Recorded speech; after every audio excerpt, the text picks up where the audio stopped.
Training baseball from Bradenton. We are here at Lecom Park, and today it's the Baltimore Orioles in town to take on the Pirates here on this sunny Sunday afternoon. We're so glad you're with us as the Pirates will take on the winners of the AL East last year, the Orioles. And with Hannah Mears and Bob Walk, I'm Joe Block. So glad you're with us here today as the Pirates back in action. And so many young players really showing their wares here in spring training, trying to compete for a roster spot. And one of them is Jared Triolo, who is in there today. And he has really shown brightly here in this first week of spring training. Yeah, he's really, I think, opened everybody's eyes up last year, you know, as far as what he can do. And now getting off to this hot start in spring training, we know he's got the great glove. He's been a premier defensive player coming up through the minor leagues the whole time. And he's shown everybody he can hit quite a bit. And he's somebody that is proven he can play everywhere. He came up as a third baseman, and you see him making the great plays at second base. He is going to find his way into that lineup sooner or later for good, it looks like. Yeah, playing second base in that game on Friday. He'll be at shortstop today, but there are a lot of young options for the Pirates at second base. Yeah, the second base situation, that's where the competition is taking place. But, you know, for me, it's Peguero or Triolo. If one of the other guys get it, then I think I'll be surprised a little bit. But it's Triolo and Peguero, they're the ones I think everybody's really focused in on right now. And Triolo, like we said, he's off to that fast start. They're seeing what he can do at shortstop today. He's a glove guy, so I think he can play shortstop just fine. We'll see. And Peguero, who you mentioned, will be at second base today. On Triolo's start at short, the Orioles are in town, and on the mound, Martin Perez making his Pirates debut in the spring. That's all coming up right here on Sportsnet Pittsburgh. It's a really nice day back home, and it is very nice down here in Bradenton, Florida. Pirates and Orioles coming up here this afternoon. Loyal fans remember '79 when these two teams got together. They've been there ever since, and they're here in the spring training game out there in left field on the boardwalk here at this beautiful ballpark. Well, we got a couple wins in a row here, haven't we? So there's no stopping us now. That's right. Derek Shelton's group trying to get on a little bit of a roll in the exhibition season. Offense has been coming around a little bit. And it's not been wind-aided. It hasn't really been all that windy down here so far. Kind of hot and humid, a little bit of breeze here today, but it has been nice to see the bats coming around and a whole bunch of different arms. Yeah, it's not unexpected early on, those first handful of games where the hitters are a little overmatched. I haven't seen that live pitching in so long. You know, you have your one or two guys, the old saying, you can get out of bed on Christmas Eve and get a base hit. There's some of those guys, but most everybody is going to have to take a little while against that live pitching to get their swings down. And starting right about now, you're starting to see that take effect. There you see that wind that's blowing out. Should be some home runs today, I would think. Now, the Pirates hit a couple yesterday, and they played in Lakeland. Back home today, Martin Perez making his first outing with the Pirates. Those bright yellow caps on today. The Orioles bring over Mateo and Santander, Westberg, the young shortstop, and then it's McCann cleaning up, the former Gold Glover Urias, McKenna, Cowser, Kyler Nevin, and then Jackson Holliday, top prospect in all of baseball, will bat ninth for Brandon Hyde's Orioles. They're 8-1 in the spring, picking up where they left off last year. Here's today's Pennsylvania Lottery starting pitcher by the numbers. Martin did a lot of good work last year. Look at that 10-4 record. Quite a few innings, pushing 150. And being left-handed, there's a lot of talk about how left-handers seem to excel in our ballpark, PNC Park, at the big left field. Room for the outfielders to run down some mistakes out there. So hopefully he'll have a strong season for the Buccos. Getting his first time out there this spring. Our first good look at him. He pitched for the world champion Texas Rangers last year. And defensively behind him to start the game, first half at least, it'll be Reynolds Olivares in center field with Joe and Ryan, and then Hayes and Triolo on the left side. A couple of Gold Glovers, one in the minor leagues in Triolo's case, Peguero and Tellez. On the right side, Jason DeLay assigned the catching duties here on this Sunday afternoon.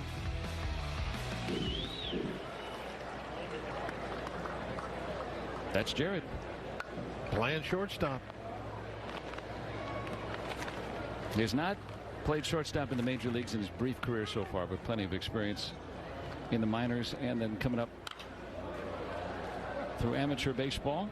Not playing in the minor leagues. I mean, the first thing we ever hear about this guy is he's coming up as an unbelievable glove guy, which was the reason it really would stick is, well, we got Hayes at third.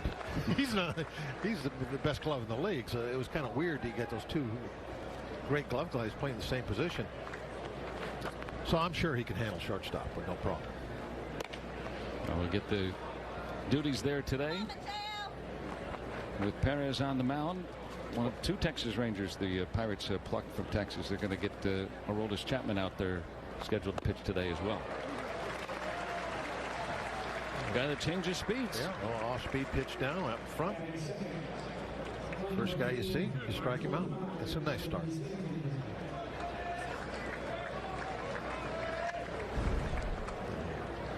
Little drop right there at the end. Not only did the bat go through a little early, a little on top. Now the home run hitting Santander, foul territory. Wind will bring that back. Yeah, Tellez almost near the line.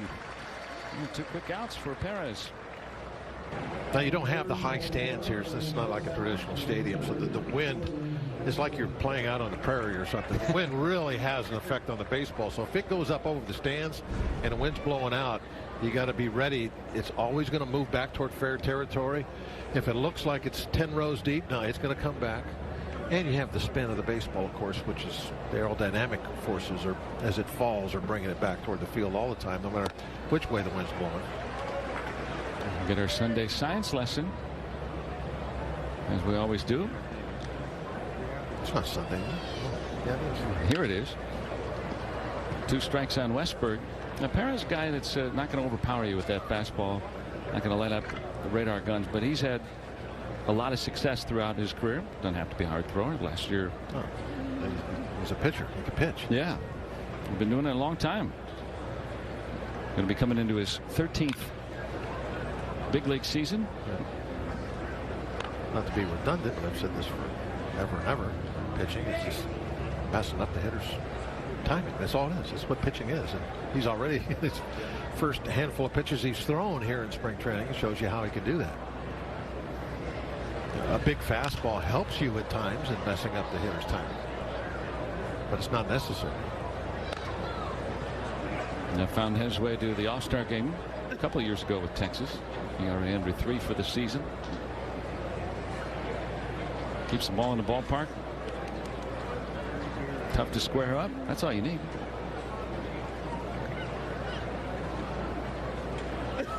I hit 2 strikes. It's Laz Diaz working the plate today.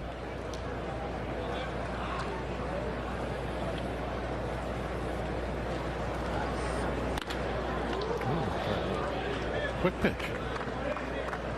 Messing up the timing again. Yeah. And he's got the whole assortment of pitches.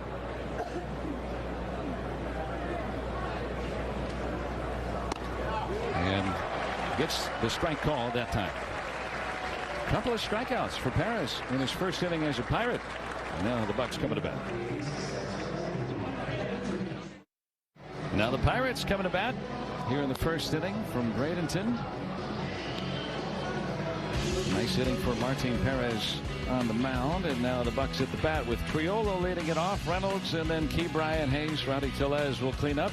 Connor Joe in right field, and Edward Olivares in center field today. Figueroa Delay and Billy McKinney in the Pirates lineup this afternoon. At least to start. Usually this stage of the spring, they'll play about 5-6 innings.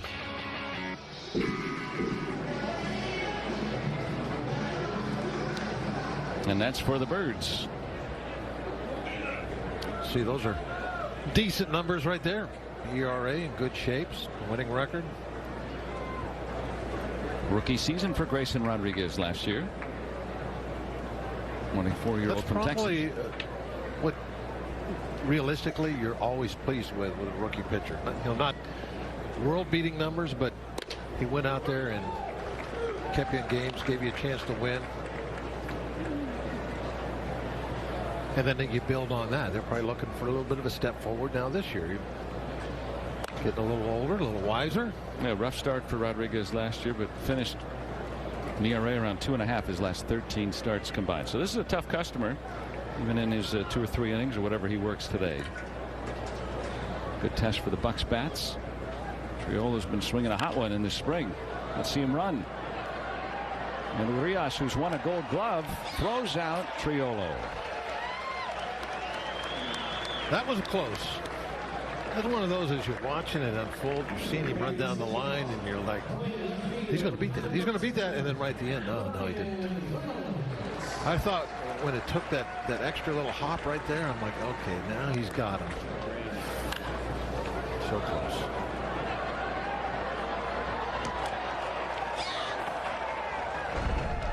Bang, bang. And Urias won the Gold Glove at third base in the 22 season for Baltimore. Ryan Reynolds already with a couple of spring home runs. Last year, 24 home runs.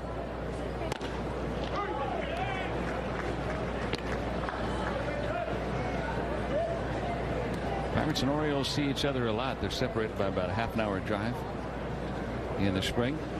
Yeah, if you're in a hurry, it's not even that. Swing from Reynolds. Told you he's got a pair of long balls already this spring. Not cheap. Over the batter's eye. And then exploding on another one back on Friday, hitting the roof of the pavilion in left field. Remember the start he got off to last year? 5 home runs that first week plus, really. Like first 2 days. It was crazy. Popped out towards center. Jorge Mateo's out there. 2 outs for Grayson Rodriguez of the Orioles. They won 101 games last year. Defense, offense, pitching, they got it all. And behind Rodriguez, it's Causer, Mateo, and Santander with Urias. We saw him at third. And Westburg and Holiday, the young double play duo. Evan at first base, McCann doing the catching.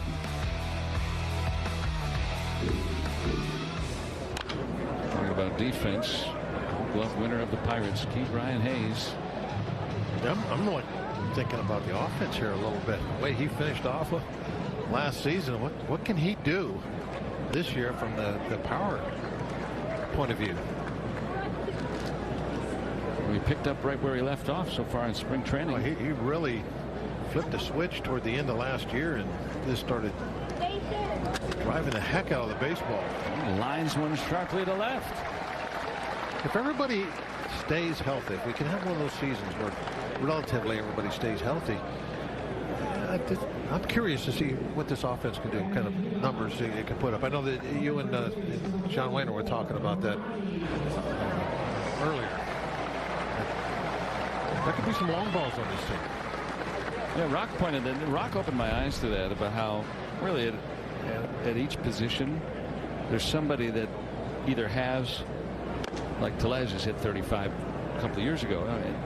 You see that 20 home run potential, or they've done it. You could get 20 out of a lot of positions there. Yeah. Injury plague last year for Tellez. Really, after he missed a couple of months and he was just relegated to being a pinch hitter because he was with the Brewers last year. They traded for Carlos Santana from the Pirates. But the long ball and the run production is something that we have kind of struggled with to be consistent anyway. And that might come to an end this year.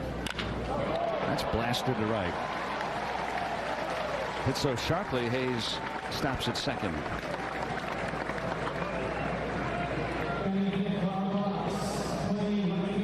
A couple of 2-out hits. With Bucks on the pond for Connor Joe come back. Got that ball about belt high, jumped on it.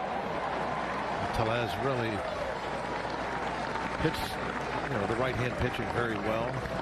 So he and Joe, who's hitting now, will probably be platooning this year. Joe,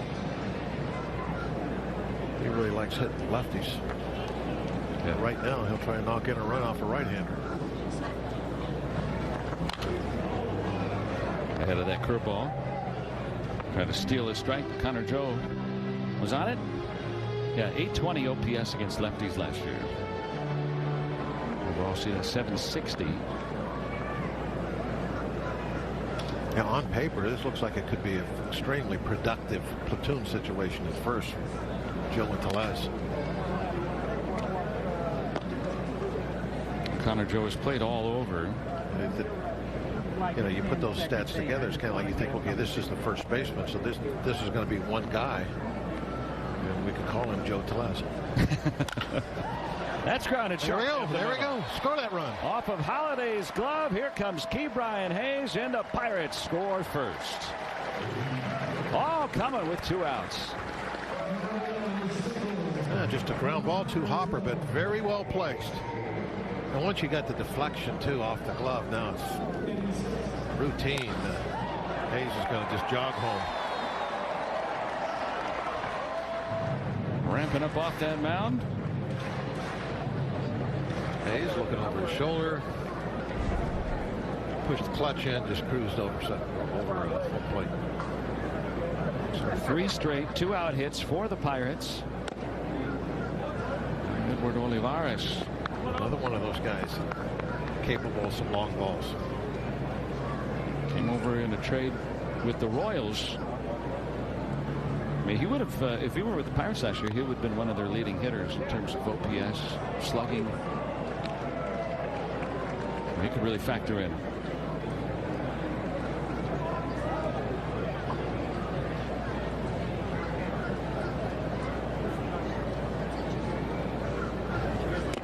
And a young player, too, who is under team control for a couple more years after this. So plenty of choices. This spring training, you know, I think in years past you said, well, there's some spots available. Well, there are spots, but there's just a lot of guys that are worthy of those spots, I think, now. Yeah, I mean, every season, I think, you know, you say, well, there's spots available, but you know that there is a person penciled in every spot when spring training starts. You know who the team says, okay, this is probably going to be our right fielder, this is going to be our shortstop, this is going to be our third base. That's the way it is all the time. But this year, I think you can actually have a better guess at who those guys are that are penciled in. Yes.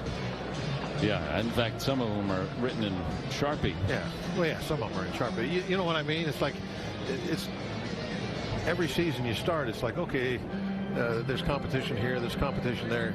Yes, but no, because somebody has the name written in, and if they don't play themselves out of that spot, that's going to be their position. Yeah, so just greater depth. You're going to see guys that start the year at AAA that could be big league players and productive, and then probably will help the Pirates at some point this year. And that's good. I mean, the Orioles were in this position a couple of years ago. I mean, they were losing 100 games, and then they finally broke through, got above 500, and then last year even added to that. They won 101 games. So the Pirates hope to certainly follow in their footsteps. Bases loaded for Piguero. A run in. 1. Talked about him a moment ago. Second base is the interesting. Like which one of these guys is in pencil right now? Is it Piguero? If I had to guess before spring training started, I would have said it was Piguero. Still, would say is him. Is something going to change though as spring training goes along that changes everyone's mind? They said, well, maybe we'll go with the Krill. Now, if does somebody get banged up? Does somebody pull a hamstring? There's all kinds of little things that can happen in March that changes that stuff around a little bit. Out in front, 1-2. What if he throws one into the gap right here? It clears the bases. You know, okay, well, he moves ahead. Oh, yeah, now it's number 2 pencil. So you can read it a little bit better. Yeah. The fun of spring training. Bouncer, and he can run pretty well. Yeah, this will be interesting. And a close play, but Urias gets his man. 2 really good plays by the former Gold Glover. Pirates on the board first.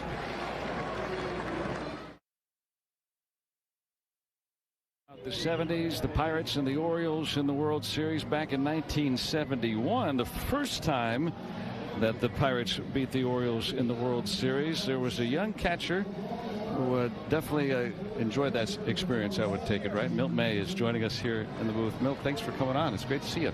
My pleasure. Haven't been up here in quite a while. Well, we'll show that as we go along here, and that experience for you. But what have you been doing these days?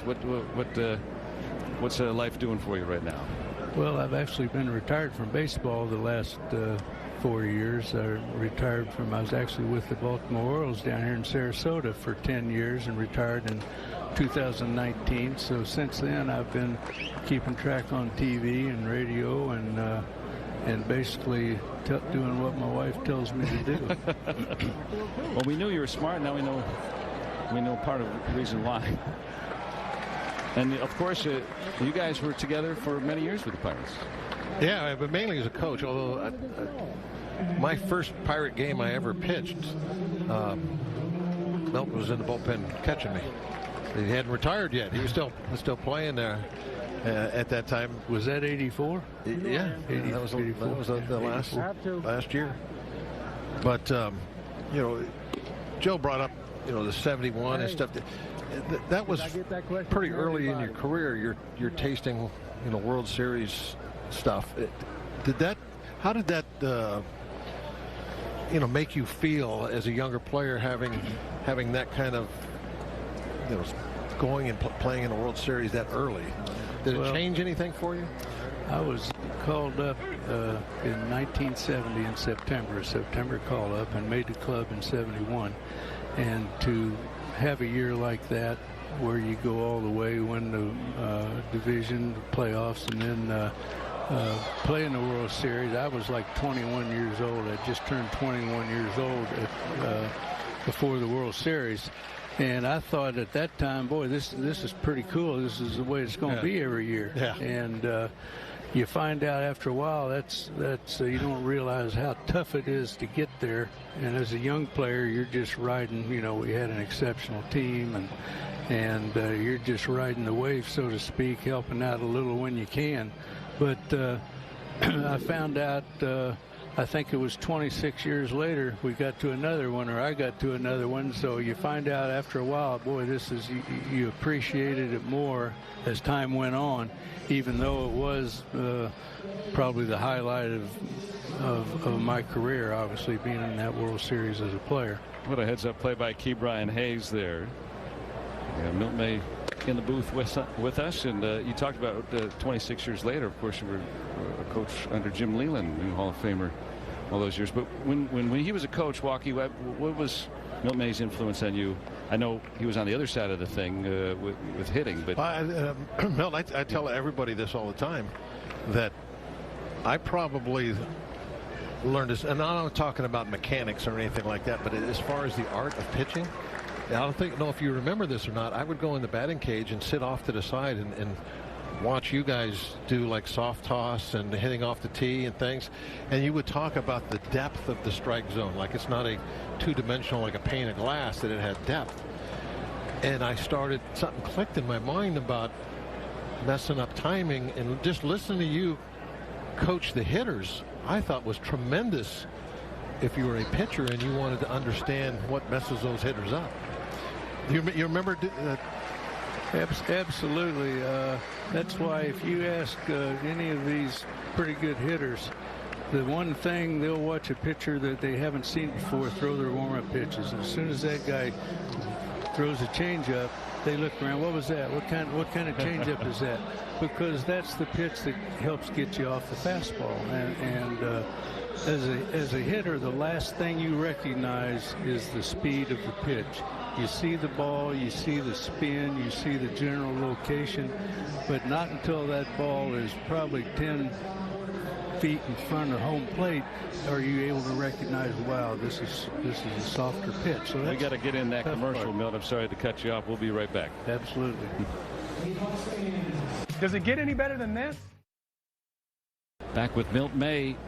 Pirates leading 1-0 in the second inning, and of course Bob walked with Milt when Milt was coaching with the Pirates, and briefly when the two were teammates, talking about how much he taught you about pitching. And it's not just, and we were talking in a break about how changing speeds, yes, that's how you're destroying time, but it's also moving the ball in and out because the timing of the swing has to be different, correct? On an outside pitch, inside pitch, that changes it for a hitter a lot. Absolutely. You have to get the bat out in front on the fastball, particularly up and in. You have to be the quickest on that pitch, and you have to wait the longest on a changeup that is low and away. And the good changeups will run a little bit more low and away, and the good fastballs will stay right on your hand. So that's where you get the depth. And you've got the up and down in the strike zone, the in and out in the strike zone. You've also got that depth in the strike zone, which changes the speeds, is really probably the hitter's biggest enemy. When you switch from being a hitting coach to a pitching coach, it probably was a fairly easy transaction because of what we're just talking about, that you're just looking at it from the other side. Is that right? Well, I think you have an idea as a hitting coach about the things we're talking about as far as how to pitch guys and what pitchers can do to give hitters trouble.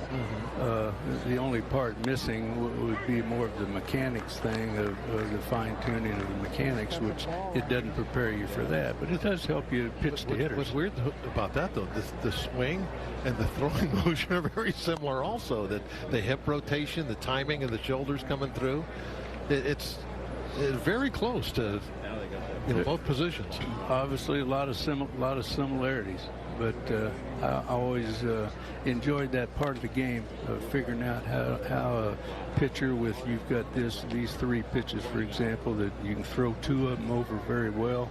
How do you get this hitter out? That's always a fun part of the game, and that I enjoyed about with catching. It's part of the accomplishments of Milt May. Probably one of the few guys that's ever been a hitting coach and a pitching coach, both in the major leagues. Of course, we're talking about 1971 on the World Series winners for the Pirates in his first full major league season as the backup catcher to Manny Sanguillen and appearing in the World Series. That had to be a thrill to actually be in there, because a lot of times the starting player is going to play almost the whole time in that series. There's the second out, fair territory. Well, Manny was a great catcher. He was a great catcher and very unique. Well, don't sell yourself short. This is your appearance. Well, I understand that, but I just I don't know if he gets credit for being as good as he was. He not only could he catch and throw and hit, but he was an exceptional runner. He was just an all-around, very durable guy, and a lot of energy. Brought a lot of things that. It was fun watching Manny a lot, and I got to play every once in a while. But I learned a lot from him, with just the way the energy and the fun he had playing baseball. In that shot, we saw your signature like batting stance. You held the bat way up and high. How did you start doing that, and why really? Well, I was in the Rookie League in 1968, right here in this park. We played here. That was while they were still building Pirate City over there, and so this was our home field.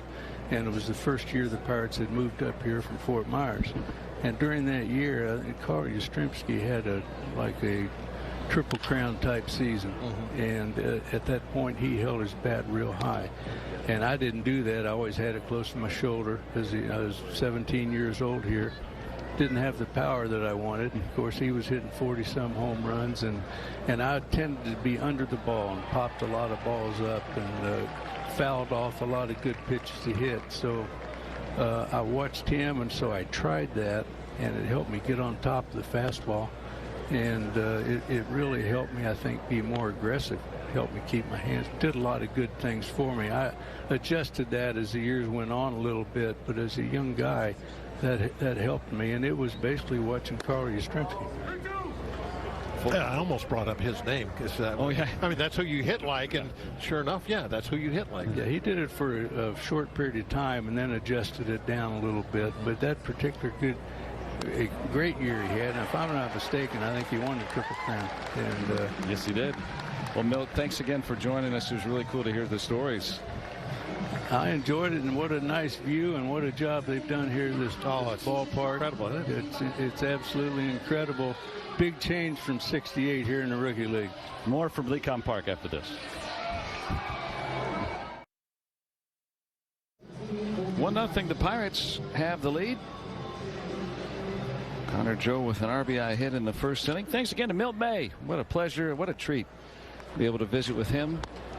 He's one of those guys that you think back in Pirates history, recent, last half century, and there's so many things important. you could talk to him about. Yeah. We had a couple of really quick innings, but yeah, I mean, he did a lot of. There's a lot of funny things too that I like. He's one of the last catchers that I knew that wore a hat turned backwards and a mask, and didn't wear a helmet. And one time I asked him about that, and he told me the reason why he always wore a hat. He's like you. He's a little challenged up there, and let's see if this one runs out of gas. Nope, that's going to get out of here. Colton Cowser of the Orioles ties the game. He's one of the top prospects in all of baseball, showing why right there with his third spring home run. It looks like he can hit it a long ways. Well, these Orioles keep on adding with a lot of good young players. He debuted last year. Down and in. See, that's a spot that you don't have to be real quick down and in. Get a little extra time to get to that pitch. Out to right again. Enough room for Connor Joe. For the first out, Tyler Nevin flying out. You can just tell that the wind's moving out today. Outfielders are going to have to play deep, move back on the ball all the time. But anyway, when Milt would rip his mask out on a pop fly, helmet and everything would go flying. He didn't like that. The hat would stay on his head. So he left that hat on all the time. Which is, I don't even understand. I mean, how many times do you see guys now get hit with a backswing and they got a helmet on? Well, catchers used to not wear helmets. They must have just been further behind them. Yeah, I think catchers are a little closer to home plate. They keep moving forward, trying to frame pitches. And done nicely right there by Jason DeLay. Nicely framed. And 2 outs for Perez. Yeah, unfazed by that leadoff homer. First spring outing. Looks like he'll go 3 today. That's twice now he's froze a hitter on an outside corner fastball for strike 3. Softly hit to left. Very quickly moving through this Orioles order. Cowser with the home run, their lone base runner today against Martin Perez of the Pirates.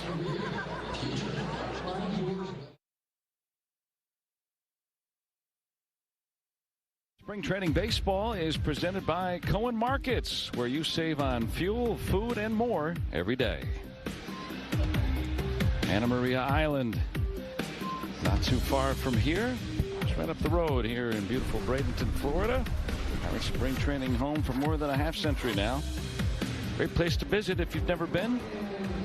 Gorgeous beaches, huh? They are so beautiful. It's a cliche, but white sand.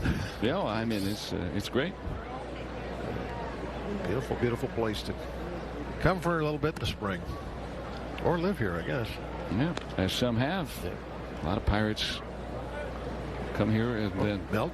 Yeah. Milt's lived down here for a long time. Our guest earlier, Milt May. Brian Reynolds grew up in Tennessee. He resides there. Back when Milt was a coach,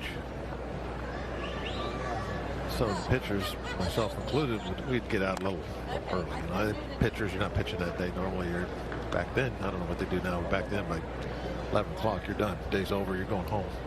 We'd go to Milt's house because he had a house right on the river with a boat dock out back with a boat, and we knew where the keys were to that boat in the garage. And he always say, "Hey, just take it out anytime you want." We'd get in that boat. We'd go out. We'd fish the rest of the day. Oh, that sounds nice. We'd always put gas in for it. Yeah. That's how good Milt was. Just boats out back. Take it anytime you want.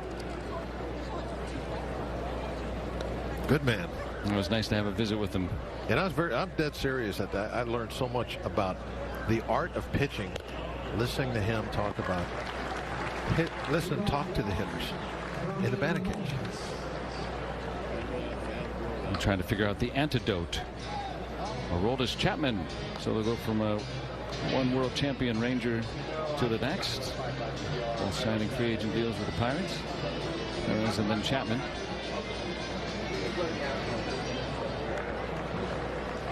And that's going to be it for Grayson Rodriguez. 2+ for the Orioles starter. Pirates and Orioles knotted at 1.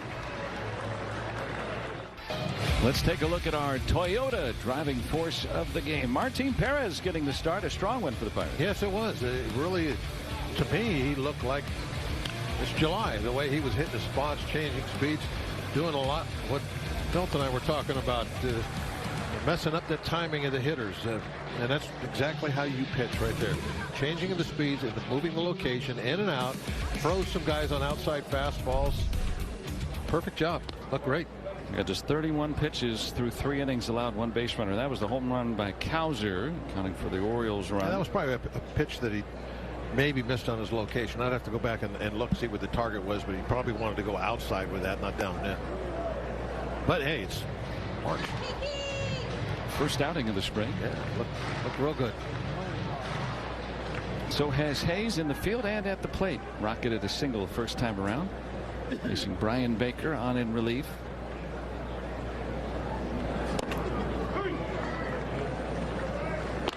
Baker hit his spot. Martin Perez, 3 innings, 1 base runner. He's talking about that quick pitch, I think. Remember we saw him do that? Where he did no leg kick, just a quick slide and throw the ball. It looked like what he was showing somebody there in the dugout. Now, that's one of the things that he was talking about. Wants to share some of his knowledge, being around the game for a decade and a half now, with a lot of the younger players. 2-2 on Hayes. And that's by design. You know, the Pirates bring some of these guys in. Yeah, they can play, but residually, they can also mentor some of the younger players.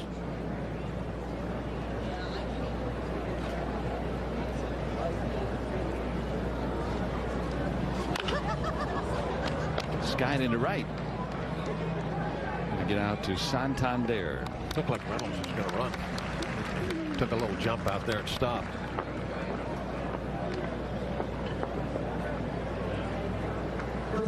There's Oscar Marine, set to join us a little later on this afternoon. Pirates pitch coach likes a first showing of his starting pitcher today.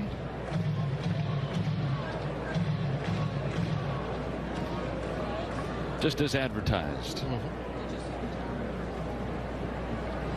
Tellez with the base hit his first time. They saw Reynolds want to run, so they pick off throw. The running game, they took some time off the clock this year with guys on base. I think because last year the running game got off to a very good start all around baseball, and then pitchers started holding the ball, and it slowed everybody down. And they wanted to encourage the steals, and I think they thought they had done it for maybe the April and May, and so they've tweaked it a little bit to try and take care of the base runners a little bit, see if they can bring that running back.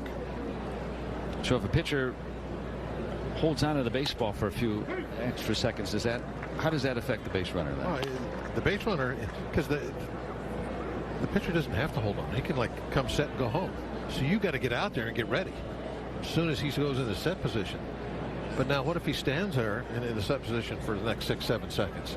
You're out there, you're all tensed up. Do I go? Do I go? Do I go? Do I go now? You know, that messes up the runners holding the ball like that. And the reason I think pitchers really started doing a good job of that was because they had to figure out something to do, because they can't really throw over there anymore. They're limited basically to 2.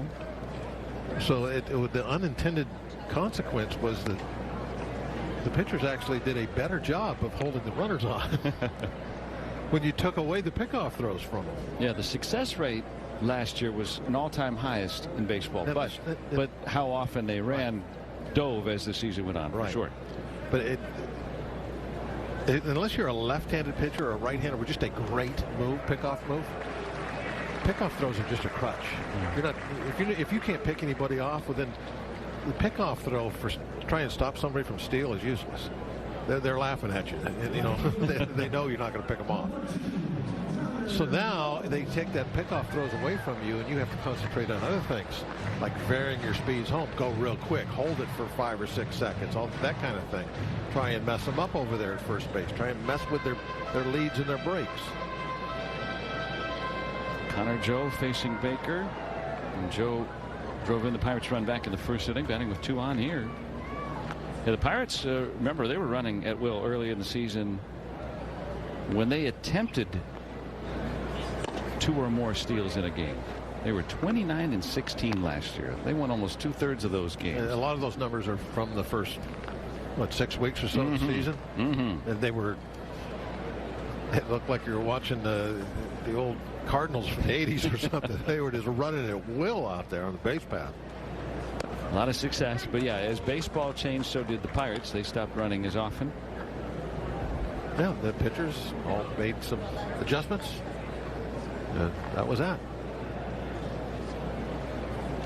2 on with 1 out.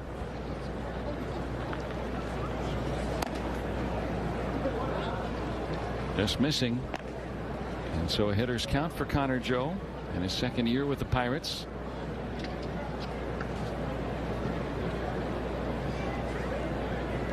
"31 years old. Well, they hit the ball hard last year.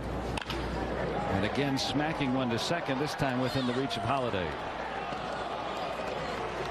His hit clanged off Holliday's glove. He wasn't going to let that happen again. A little softer this time.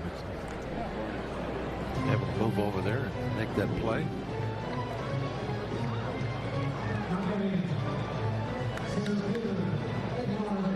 Was able to read the speed of that ball and knew he had time, and he timed his jump just right. Sometimes on a ball like that, you'll see infielders, they don't know it's hit so softly, they'll jump early. They'll be on their way down by the time the ball gets there, but he didn't do that. Well, need a 2-out hit here to grab the lead back. Olivares drew a walk in the first. Former Royal. Came up with the Padres. Was in the Blue Jays minor league system. Came up with Joshua Palacios, but also Vlad Jr. and Bo Bichette in that group.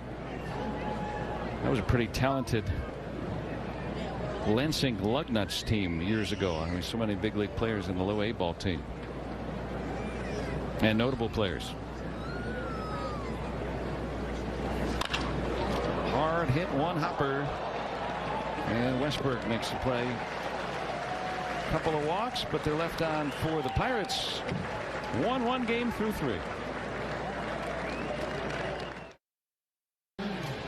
Welcome to the Toyota RAV 4th inning. Martin Perez all through for the afternoon. 3 strong innings. And getting his former Rangers teammate to come in. Aroldis Chapman will follow him. Both with the Pirates. Free agent signing from the reigning world champions Pirates. The last signed Luis Sojo of the Yankees at that time after the '99 World Series. That's the last time they had a major league free agent come over from the World Series winners. Now they got 2, and they're both going to appear in the game here today. Interesting for me to really watch Chapman here. And that's, we saw him so much in his early years with the Reds, and he incredibly dominant, obviously.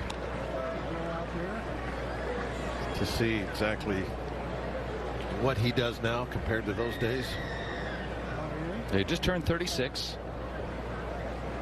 last year with the Royals and Rangers.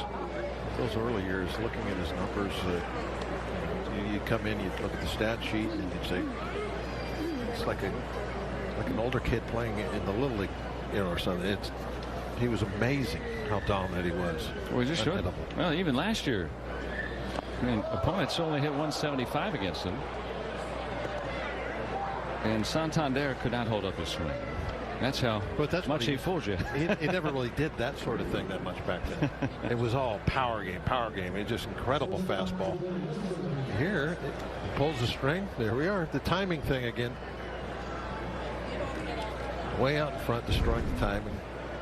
Change up, I believe, was well placed down and away. But still can bring it in at over 100 miles an hour. But yeah, that split finger pitch and the slider complementing that still very high heat.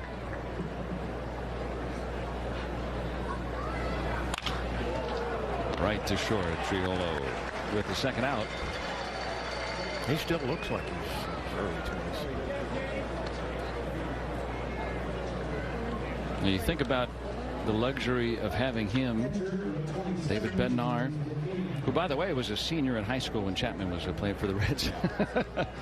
You think about that when he was the nemesis of the Pirates years back. Now that's going to be great. Pirates bullpen should be fully loaded. Right side, left side, whoever you want. Seems like once a series, come in and throw a couple under somebody's chin. And there was always some bad blood back then. And Chapman was part of that, and now he's on the team. That's all water under the bridge, but that was a long time ago, too. A lot of times that was cuts he was throwing at, too. Yeah. The two were teammates with the Yankees before this year. And Perez only 31 pitches today. Yeah, that's what happens when you're real good. You didn't throw enough. You got to go down and finish. McCann. I don't know if that was a high splitter. That looked like maybe a cement mixer slider, but it worked.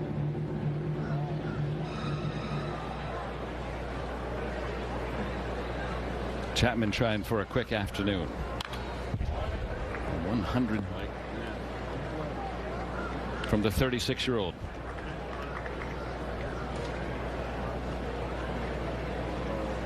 Yeah, he used to hit 103, 104 with ease. Can you imagine being able to throw 100 miles an hour at 36? You know, usually this is about the age where the guys go, oh, all right, well, now I got to come up with a knuckleball. Oh, yeah, you've been to develop the circle change, all this other stuff, the cutter.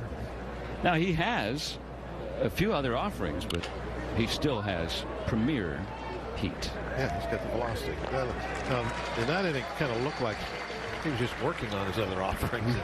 Not much heat. Still retires the side in order. Fourth inning, and we're only about a month away now from opening day. The home opener at PNC Park is coming up on Friday, April 5th at 4:12 p.m. and all fans in attendance pick up a 2024 magnetic schedule. Get your tickets at pirates.com/opening day. April 5th, Friday afternoon. Right now, still a few more weeks of spring training as they're just starting to get tuned up down here. And then we'll have baseball for you back in the Bird, which, by the way, next couple of days it's going to be about the same temperature as it is down here. Maybe 70 tomorrow, mid-60s back home today. Temperatures maybe upper 70s, maybe tickle 80 here. Yeah, the spring's coming. A lot of work to do in the yard when we get back. Oh yeah, those daffodils I'm sure are already coming up. Yeah, nice afternoon. Supposed to be rainy, and it really cleared up this morning. That's nice. I'm going to bring you some baseball. Liober Peguero will start it off. Urias made a couple of sparkling plays at third for the Orioles in that first inning. One on Peguero, who was batting with the bases loaded. Trying to die down the line, and he's going to find himself a parachute base hit, maybe two. He's going for the double, and he's got it. Peguero hustle double. Now, that's what you like to see when you got a couple of guys that are in a competition.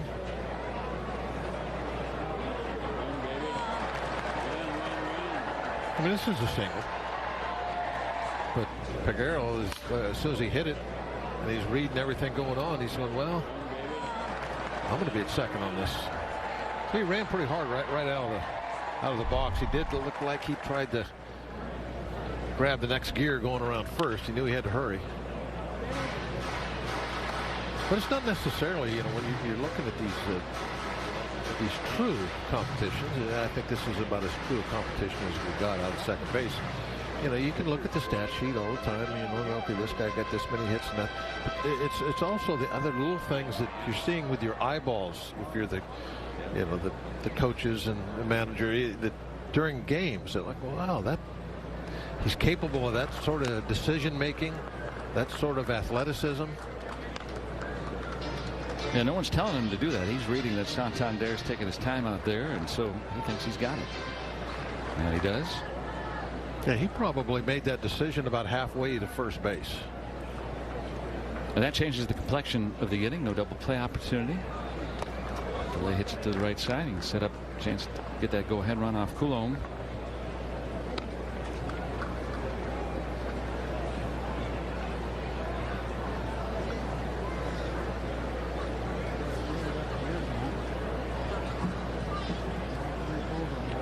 Delay facing the lefty.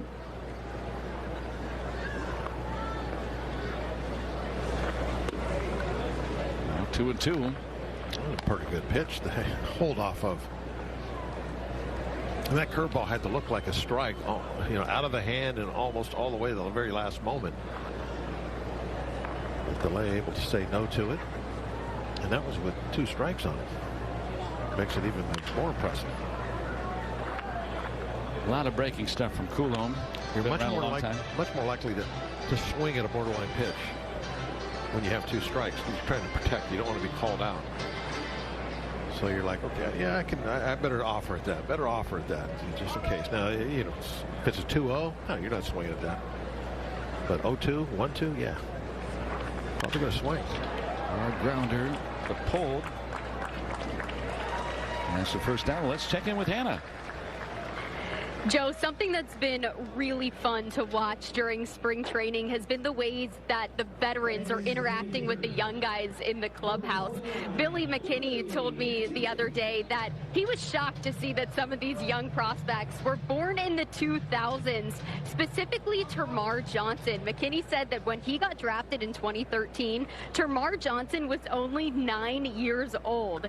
McKinney said that the other day, though, when Termarr had his 2 home run game and was all fired up, it was something that in turn pumped him up too. He said these young guys are just so fun to watch, and they remind you to keep the love for the game. He also said that Termarr Johnson has one of the best big league jogs around the bases that he has ever seen. He said he might have even stopped at second base for a handshake for how long it took him to come around those bases. But Joe, it's been awesome to see how the realization of a lot of these veterans thinking, oh wow, a guy like Termarr Johnson was 9. Now look at how he's playing. But they've been having a ton of fun in the clubhouse, learning from one another and being a part of the team. No, that's really neat. And you think about having a teenager on the team, that doesn't happen very often, even in spring training. And it's good to be working with you, Hannah, and good to work with you, Bob. Your first game this year. And yeah, just good to be back into town last night, and here we go.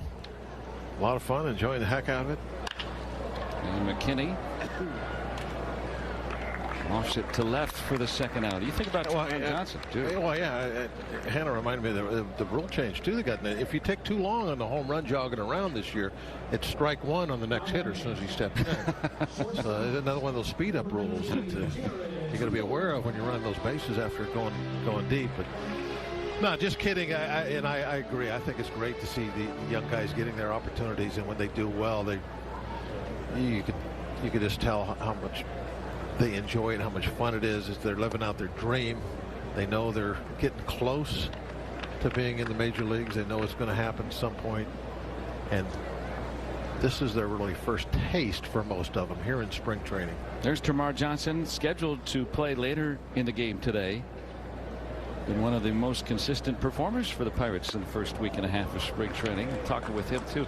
Again, 19 years old.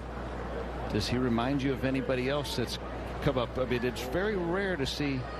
I was thinking of Andrew McCutchen because of a player that's that young in spring training. I think that might be the last instance of a Pirate to appear in spring training regularly that young.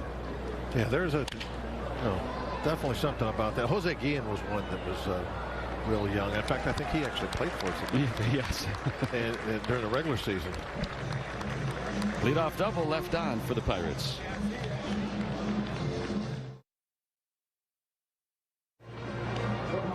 Back in sunny Bradenton, Florida, 80 degrees today. I'm joined by pitcher Martin Perez, who threw 31 pitches today, 24 of them for strikes. Martin, you were just talking to me about the weather. You said you've been waiting for an 80-degree and sunny day. It just so happened on the day you were pitching. How good did it feel to put on that Pirates uniform and enjoy this beautiful weather today? It was good. I mean, was trying to throw more strike that I can, and then trying to locate my pitches, and I think it was great. Just one pitch inside, but that happened. I mean, I feel good, and I think I'm very ready for the season.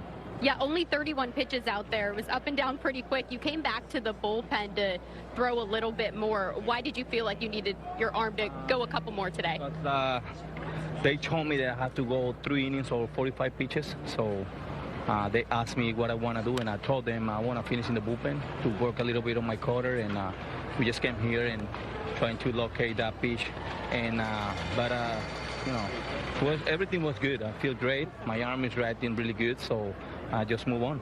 How have you been feeling being with a new team, and about the first time in over a decade? You're here in Pittsburgh, you were with Texas, so how's it been enjoying spring with the Pirates? Good. I mean, really fun. We have great teammates, we have great kids, and I think we have a really good team. I mean, we just have to believe in the talent that we have, because I think we're going to do good things, and then I think it's time for us to do a special you know, season for the fans and for Pittsburgh City. So I think everybody's in the same page too, and we're just going to go out there and enjoy it and compete. Martin, is it true that at one point you had said you always wanted to play in the black and gold? Yeah, I think this organization have a lot of history, and I want to be part of that too. So, you know, as a veteran guy, you come here trying to help the younger guys, and then, you know, tell them what they need to do, what they don't have to do, and how you need to prepare to be, you know, to stay long in this level, because it's not easy right now. Everything is changed, but at the same time, you have to make adjustments, and I think the mentality that we have here, and it's really nice. I mean, everybody's getting ready, and everybody's going to the same direction. So hopefully we can finish good spring training and go to Pittsburgh and start the season, and, you know, win a couple games. There's a lot of young pitchers who can also learn how to win a World Series. Talking to you, you smiled when I said that. How exciting was it to experience a World Series journey last year? That's what you're looking for when you're a professional baseball player, and I'm glad to be part of that team who win the World Series last year, and you know, we can do it here too. I'm a big believer in, and then we have what we have, and I think, like I say, we just need to, you know, stay together all season, and go out there and make the plays, and, you know, throw good pitches, and you know, at the end of the night, you're gonna have a good results, and then what you're looking for is win many games you can to get to the playoffs, and I think we're right there. We're really close, and it's gonna be a good season for us. Another guy that could help this team win came and pitched on the mound right after you, Aroldis Chapman. I know you two are friends. You always have so much fun. Your friendship is great to witness here at spring training. How nice has it been having him with you in Pittsburgh? Good. I mean, he pushed me a lot, and I push him too.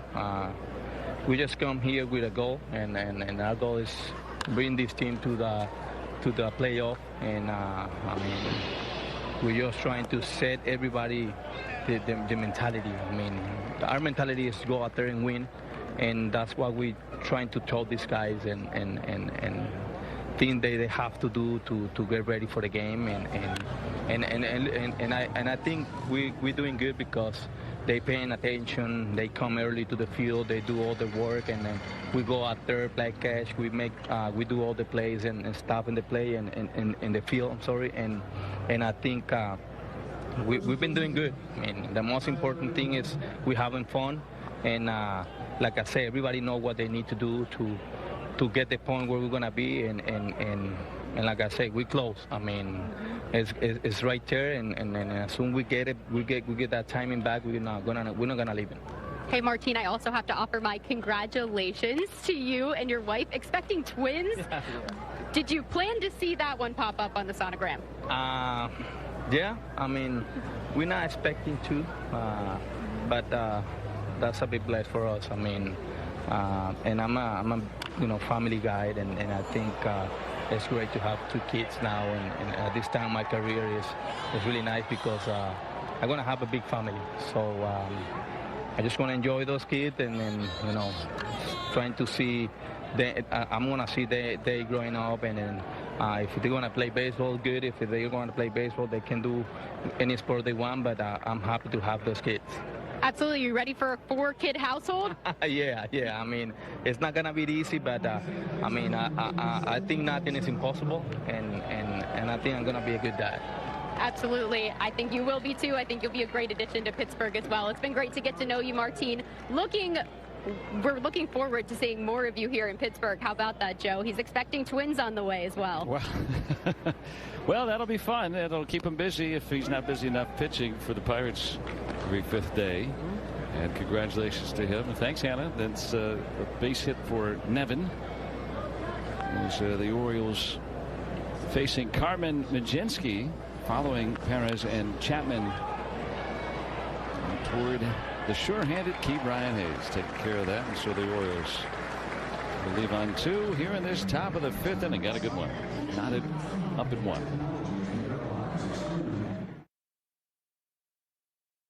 1-1 as we go to the bottom of the 5th inning. Pirates and Orioles here from Lecom Park. And the Buckaroos Kids Club, presented by Chick-fil-A, providing member-only benefits for kids 14 and younger. You can get free and buy one, get one Pirates tickets, Chick-fil-A coupons, Pirates gear, and more. Free and paid membership options are available. Sign up, pirates.com/Buckaroos. Get the kids signed up, ready for the season coming up.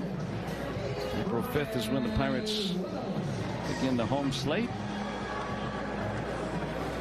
Martin Perez signing some autographs, getting to know some of the fans in his first year with the Pirates.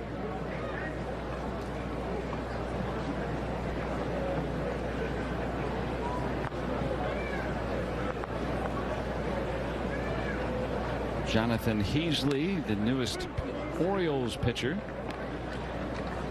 will face Brian Reynolds. Hayes and Tellez. What do you think, Brian? Got a home run inning? Yeah. Underneath it too much. Sun.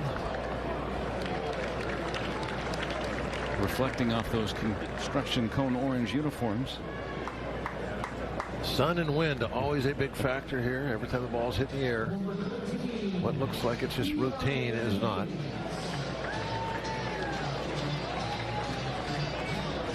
Mateo talking about how he angling to get out of the way of that direct sun. Hayes with a base hit today. Good glove work per usual. Now he's building a house, and as a part of that floor plan, a blueprint, be a little room for awards, and so that's where he'll put the Gold Glove when he receives that this year. Obviously, it might need to be more than a little room when he's all said and done. Well, at least the shelf needs to be extra long, because there's going to be a few gloves up there. Down the right field line, base hit, maybe more for Hayes. Santander learned his lesson, quickly over to field that one after Figueroa took an extra base on him last inning. Yeah, that one was hit fairly sharply, so got out there a little quicker. High fastballs. And that's what, Hayes will definitely do when he gets in those 2-strike situations. He'll think fastball the other way. That way, if it's off speed, he's not way out in front. He's so good at that. It feels like the difference with Hayes, though, is when he's in that hitter's count, he's going to punish the ball. Yeah. That's the difference. His approach is so good. It just, I love the way he goes about, attacking the situation. If the hitter's got him, then he's not going to try and do too much. He's thinking, okay, I'm going to hit this fastball the other way, maybe right center. He's not going to beat me with the off-speed pitch because I'm hunting fastball. Now, he might get jammed a couple of times with that approach, but you're still putting the ball in play. You still got a chance to get a hit. But then if you get the mistake off-speed pitch, it's out over the plate. That's the one that you're going to do some damage with. We saw Hayes certainly plenty capable of that last year when he came back off the injured list at the beginning of August. So 2 months of baseball, he was top 10 in the league in slugging. Hit 10 home runs in August and September combined, hit 299. So I think we're due to have one of those years where the team stays healthy. Yeah, you know, pitching, key players out there. While acknowledging that the offseason, a couple of surprises with Oviedo and Andy Rodriguez going to be out for the year, but maybe that gets it out of the way. And we know that going in, so it's not like, you know, like losing Cruz at the beginning of the season last year after the middle of a great start for the season, and then you lose what's potentially your best offensive weapon. A 5-3 double play. Third base to first base. The race is Tellez. Pirates and Orioles knotted at 1.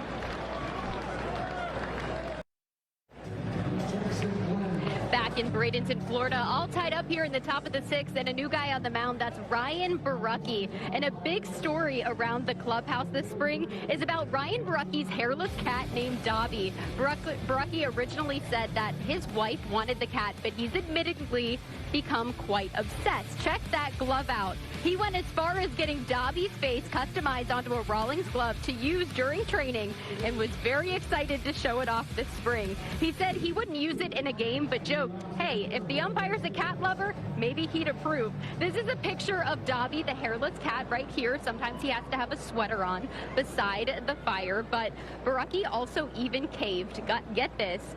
Got him a stroller to push him around in and take him on walks. So Dobby, the hairless cat, has been a huge topic around spring training so far. And Joe, believe it or not, Dobby in this weather, this sun, also needs sunscreen. Borucki told me that he can be susceptible to skin damage just like we can. Believe it or not, Dobby, the hairless cat. Great. Nice catch by Olivares there. Thanks, Hannah, for we're learning about cats and maybe a cat I never thought about that. That was a good point there about the sun. You probably think about that a little bit. Yeah, hairless. Can you put a hat on, Dobby? We'll find out in the second installment. We'll check in with Hannah, maybe with Ryan after.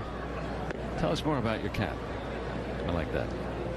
I'll tell you, pitching wise, he really came on last year after being cast aside by the Cubs. They didn't bring him up from AAA.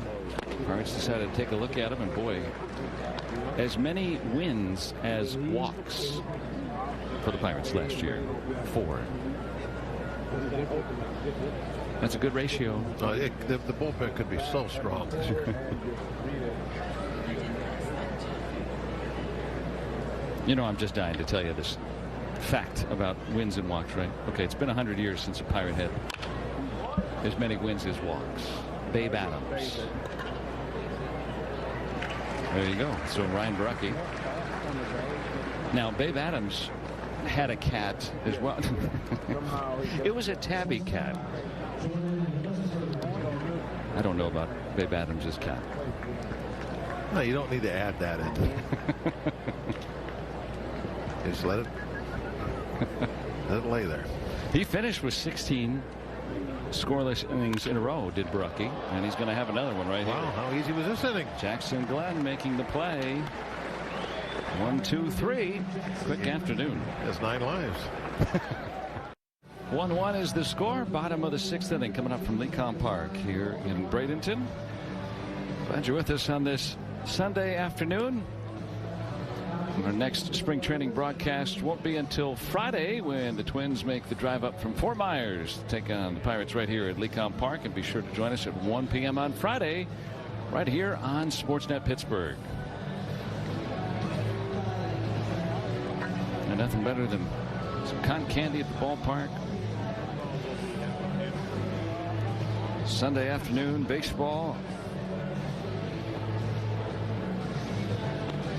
And we've had a good ball game. Teams flashing some leather.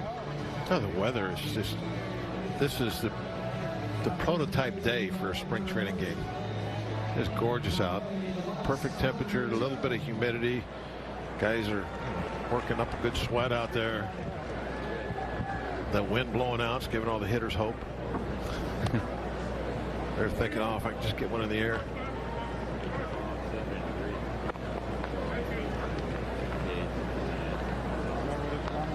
Connor Joe drove in the Pirates run with a hard hopper off of Holliday's glove at second.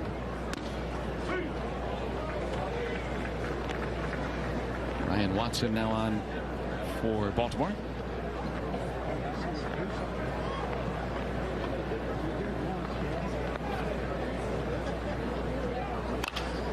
Got it in the air, but straight up.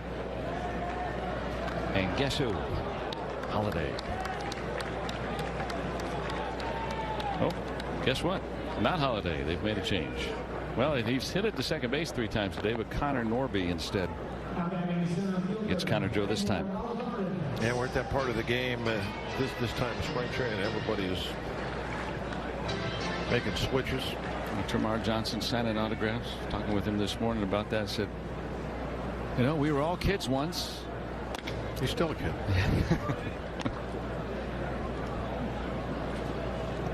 Taking pictures. He was doing this yesterday up in Lakeland for a long time after the game was over. He just every spring training, you know, you hear about guys in the minor leagues and stuff, and you think, oh, this guy's invited to spring camp. Oh, finally, I want to see what. Seeing with my own eyes, you get kind of excited about it, and he's the guy for me this year. I want to see him play. And he's played very well.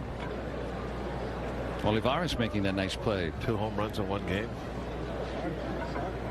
Yeah, this is a very difficult center field to play. He made that catch out there look really easy. Yeah, what do they say? The ball that's hit right at you is the hardest, yeah, let alone with the sun, the sun and the wind. Holiday moving over to shortstop.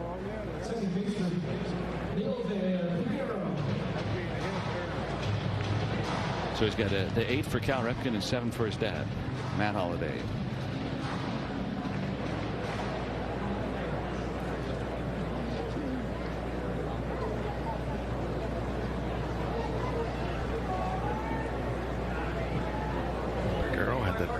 Hustling double last time up.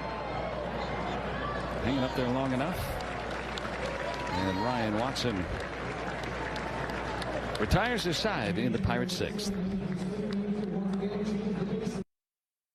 Orioles 1 as we go to the 7th. Let's stay up to date on the latest news and team action from the Pittsburgh Pirates. Be sure to follow Sportsnet Pittsburgh on Instagram, X, and TikTok for news and programming updates. An update from the boardwalk. Somebody's thirsty. All right, what a day. What a place to watch a game. Oh, yeah. The boardwalk here. If you like to enjoy a cold beverage and see baseball in the sunshine, doesn't get better than that. Super fan friendly.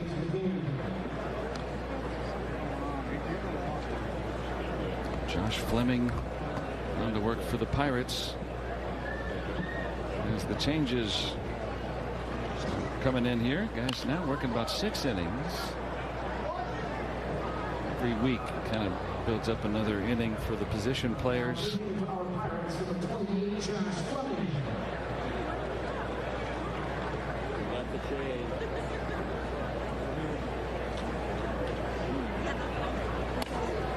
Fleming was with the Rays last year. I think a lot of it with position players, especially guys that have been around a while. You're thinking about at-bats off live pitching for the certain number of at-bats that you want them to have by the end of spring training.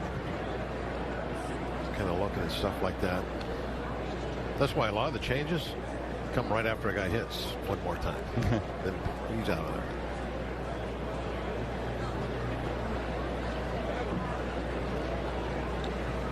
Fleming, a starter, reliever in his time with Tampa Bay. McCann to center. One of the young players out there in center, and that's a double for McCann to start the 7th. Let's check in with Hannah. Here with pitcher Ryan Barucki. You just told me your goal is to get off the mound as quickly as possible every time. It was a quick 1-2-3 inning for you. How confident do you feel this spring? I'm feeling really good.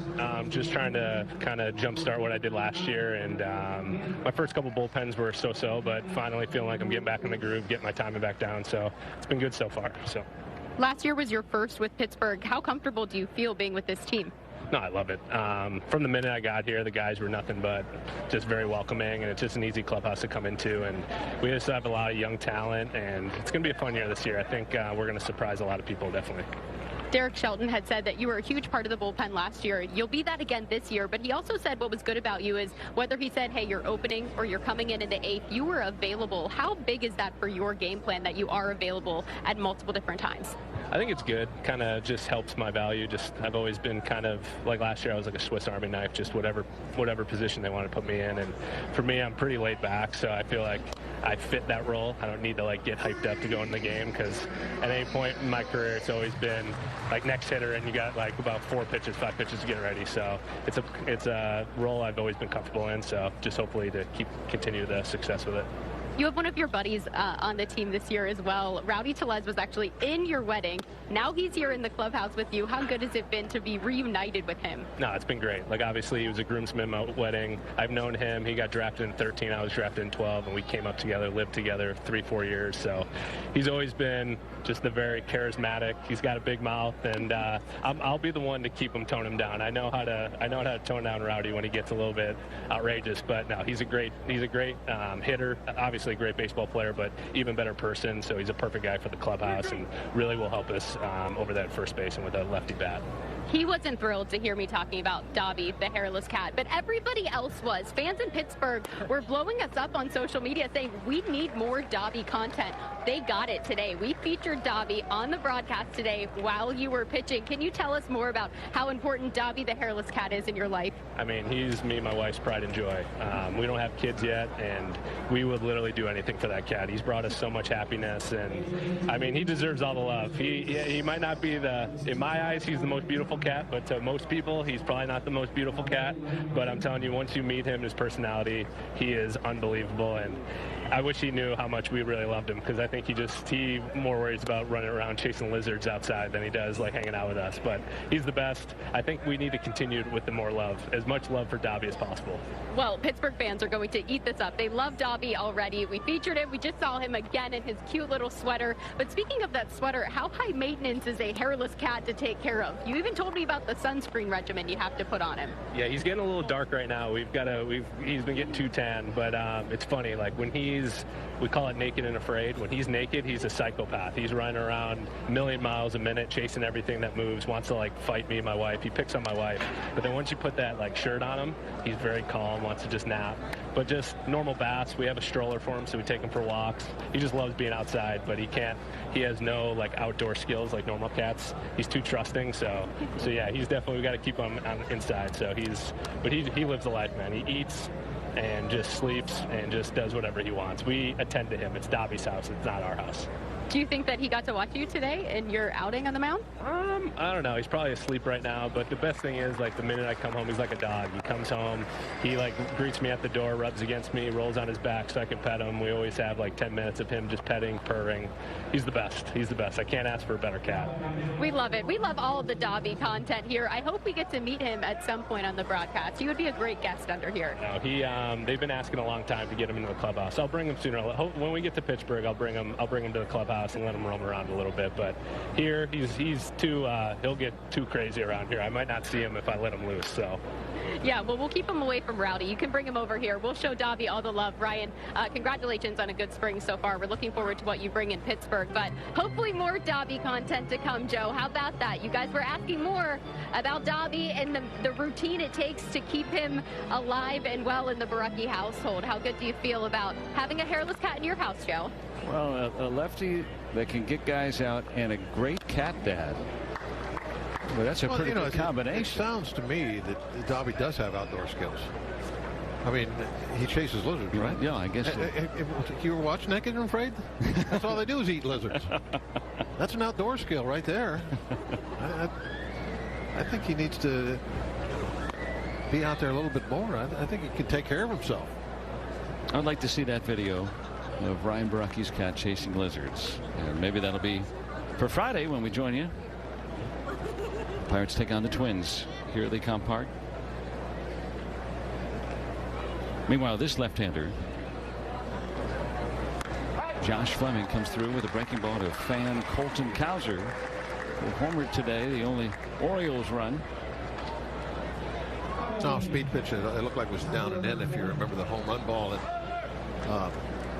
And we talked about how you can get the bat to that one fairly quick.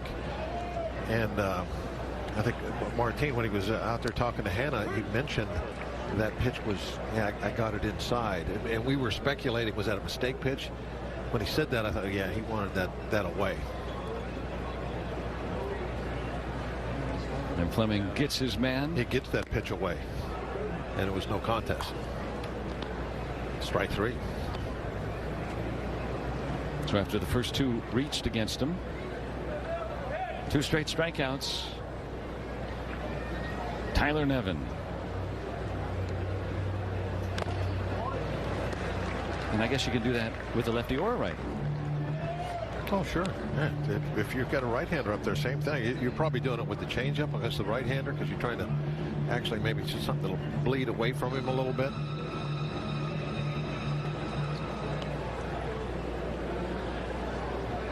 Ahead 1-2.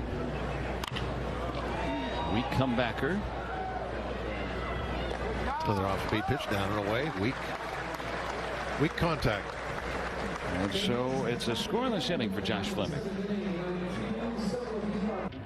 Hope you had a good stretch. We did here in Bradenton with the Pirates and Orioles tied at 1. So Sunday afternoon baseball coming your way, and we are very pleased to be joined by Pirates pitching coach Oscar Marine. How you doing, Oscar? Glad you're with us. Joe and Bob are here with you today. I'm doing great. How about you guys? We're doing great, Oscar. Hey, I haven't been down to say hi yet because I just got here last night. So in case you're wondering where I've been.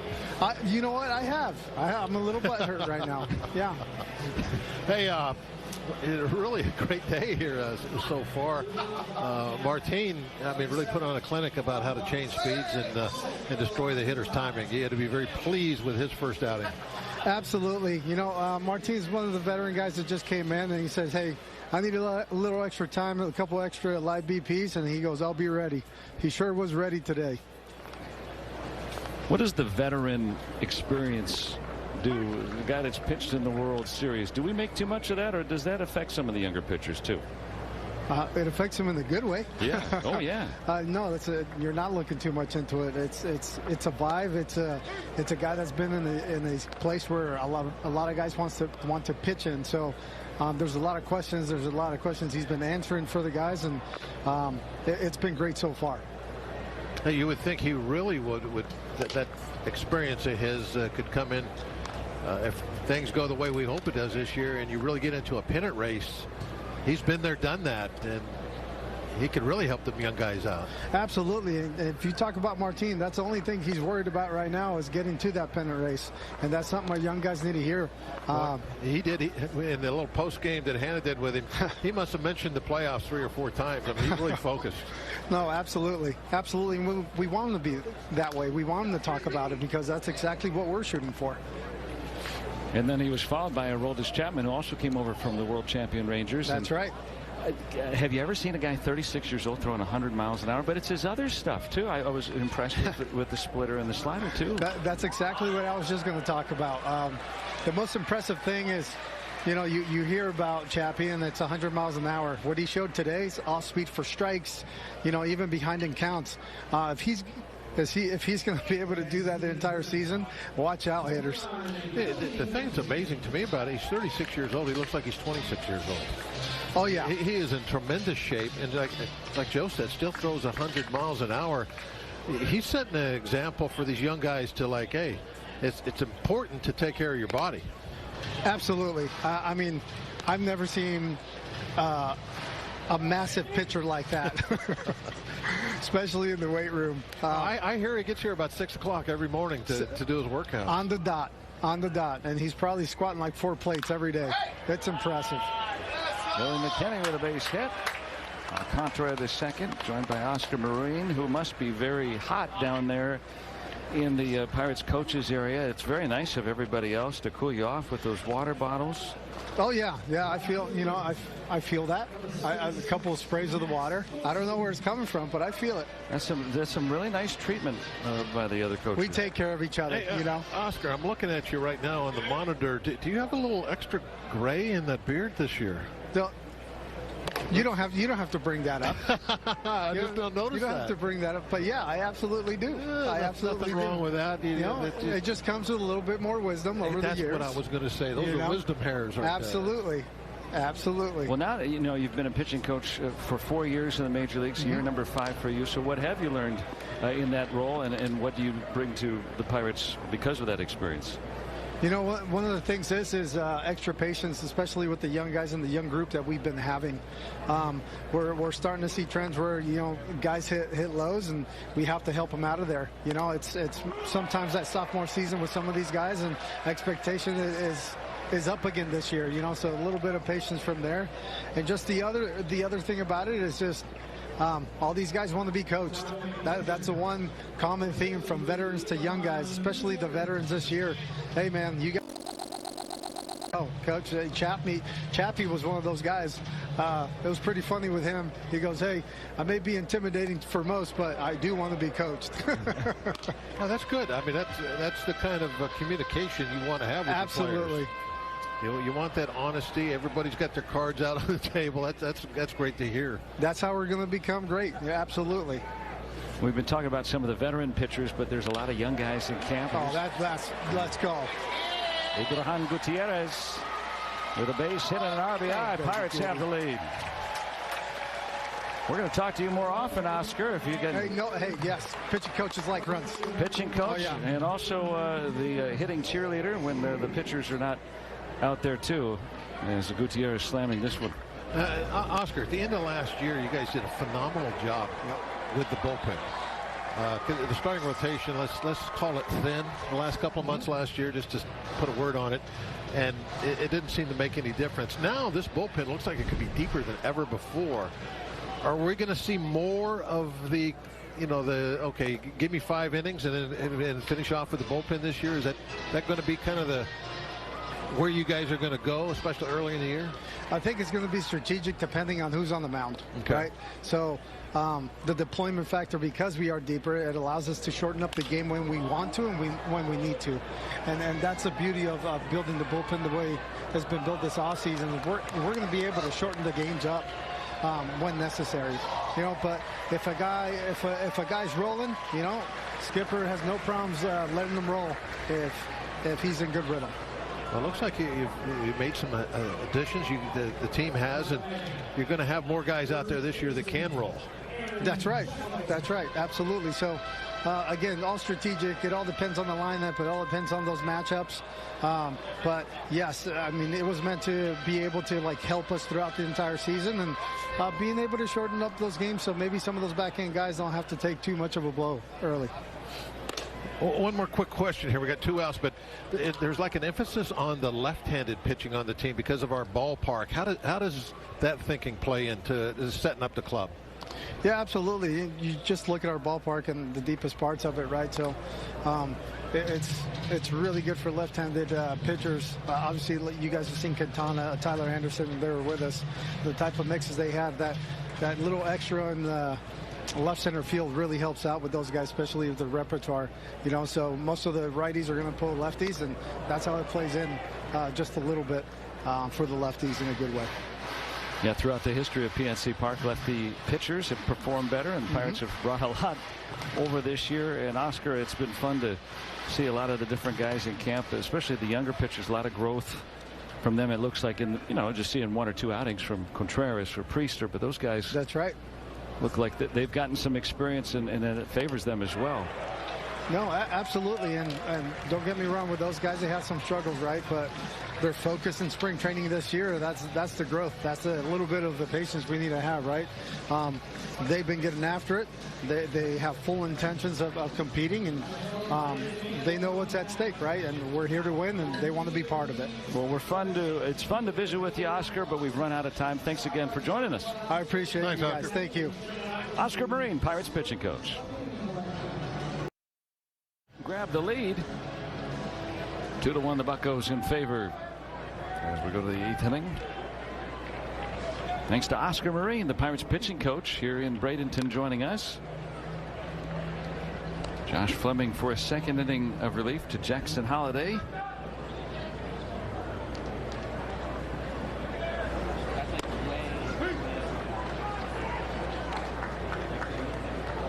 Another one of those left-handers. Statistically, lefties perform better. And certainly the Pirates have tried to collect a lot of left-handed pitching.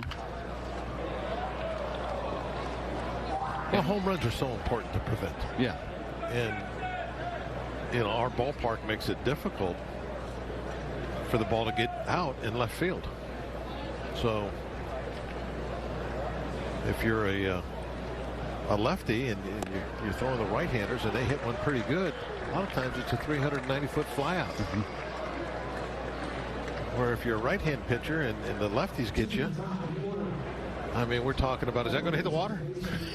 So that's the deal with that. It's just the dimensions of the ballpark and where it's easy to get a home run and where it's not so easy. A little bit more room for error.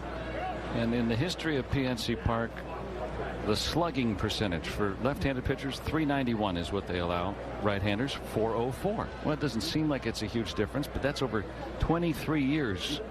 So little by little, over the course of each year, yeah, maybe there's that one play every game or every other game that it's not a home run anymore. It's an out. It's why we've always said that left field, for us, is like you have to have kind of a guy out there with center field skills. Because it's a big ballpark in that spot. And you got to be able to run them down to help out those lefties when they hang one. Well, Brian Reynolds playing in left field after a lot of experience in center. Starling Marte all those years in left field. Obviously could play center field. Now, a lot of times you put that the guy with the center field skills. This looks like a double. Connor Norby rolling one past Jackson Glenn. 1 out, 2 bagger. You put those guys out in right field, the big arm, but in our ballpark, no, you kind of play it opposite almost. A shallower right field.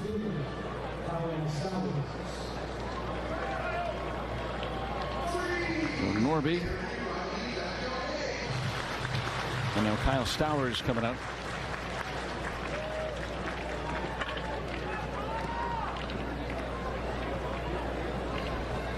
Tying run out there.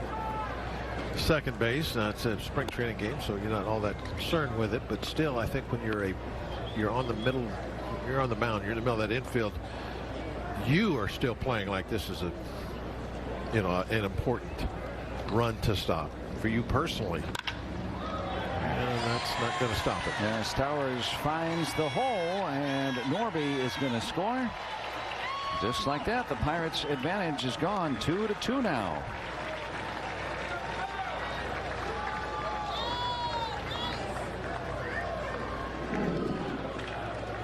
So 3 hits allowed by Fleming in his inning and a third so far. The hole. I'd like to get one here. Yeah, could clean up the inning with Heston Kjerstad. Fleming among the highest ground ball rates in his time in the major leagues.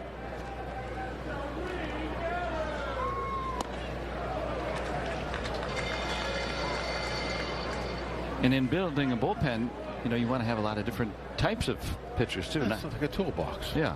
You want some ratchets, you want some wrenches, a screwdriver. Different jobs require different tools. That's what a bullpen's supposed to be. And your closer's the vice grips. Yeah. That air hammer. You need a little extra. Yeah, you need a little extra force. You'll get it done.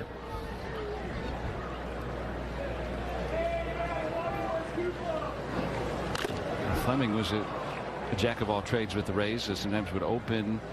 Sometimes would be a traditional starter. Like a crescent wrench. You can adjust them however you want.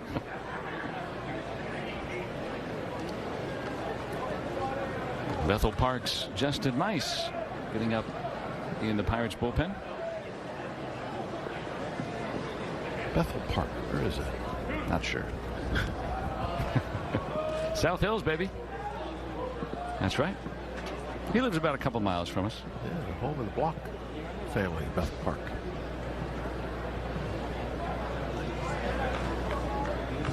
They wear black and orange at Bethel Park, and so Nice. it's always funny when the kids play sports. I've got black and orange on, and I always think I look like an Orioles fan. But as soon as I leave Bethel Park, then it's back to the gold top. That's a foul ball. And my kids were NA, so I was lucky enough that black and gold. Yeah, we can stick with it just fine. Yeah. I have grandkids now that are over in Neil Walker territory. Pine Richland. Yeah. I got to get some green shirts. Well, St. Patty's Day is right around the corner, Bob. We'll should be able to find some. Struck him out. Him inside with the fastball. 4 strikeouts for Josh Fleming. And that will be his last. He has satisfied his pitch count coming up. 90 on the heat. Well placed. And his afternoon is over. Pitching change in Bradenton. A run across for the Orioles knocks it at 2. The MLB Ballpark app will complete your next visit to PNC Park. You can buy and manage game tickets, redeem offers, access exclusive content, and a whole lot more. Download the MLB Ballpark app today. Nice breeze, tropical afternoon here in sunny Florida. Glad you're with us for a good ball game. 2 apiece here in the 8th inning.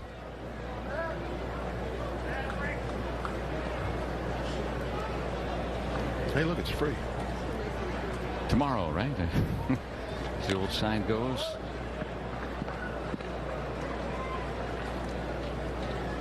Now the Pirates go into the bullpen, bringing in Justin Mice. Trying to get the final out here in the 8th inning. There goes Stowers. Safe. Gutierrez behind the plate. But a Stowers steal. They did. Running jump. I was surprised it was that close. When we look at the jump that he got.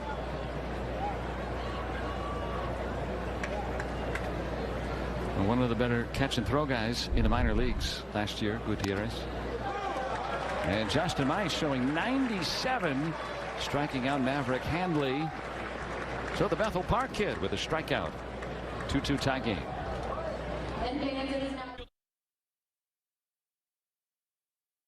She couldn't make it all the way to the end. That's okay. You will, though. 2-2 as we head to the bottom of the 8th inning. Yes, you can have a tie in spring training. Of little concern to the little ones here. Just a spring training ball game, but relaxing and enjoyable to have baseball on your TV here in early March. And get to see Lonnie White Jr. A lot about him. And the Pirates got him. Drafted him. He was going to consider playing football at Penn State. So you know he's a good athlete. Getting into this spring training game.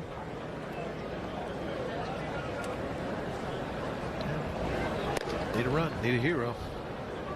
Can it be Lonnie? So many times in these games that late players without a name on the back of their shirts kind of add to the lore of spring training. They want to do something here in the last innings of the game to be able to talk about when they get back over to Pirate City. Have a nice story. And get these coaches and the manager to remember them. Yeah, you get on somebody's radar. Nothing wrong with that. And invite them back.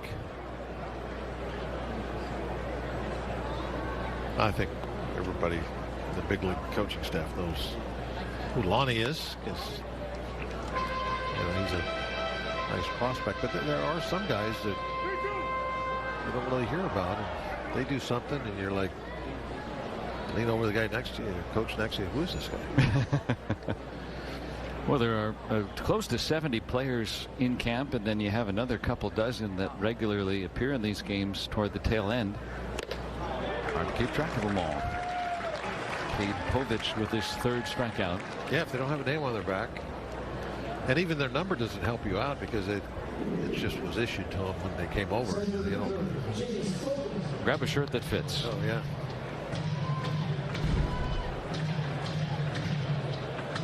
Another Big Ten football commit, Jace Bowen, who's going to go play at Michigan State. Signed with the Pirates instead. Boy, did he make the right decision. Huh? Yeah, you don't want to go. Well, you're really lining it up for me today, aren't you? Yeah, that's where I went to school. Some things don't change. Yeah, something's good about that, right? Baseball on a Sunday. Joe and Bob with you. Hannah Mears, we're so glad to have her as part of the broadcast here in Sportsnet Pittsburgh.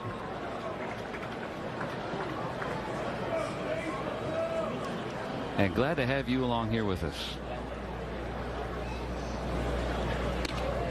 You know, usually I feel bad about talking about the weather. A brilliant day back home. Tomorrow's going to be even warmer. I don't mind. There it is. You are looking live. Oh, it is a beautiful day. The cloud in the sky.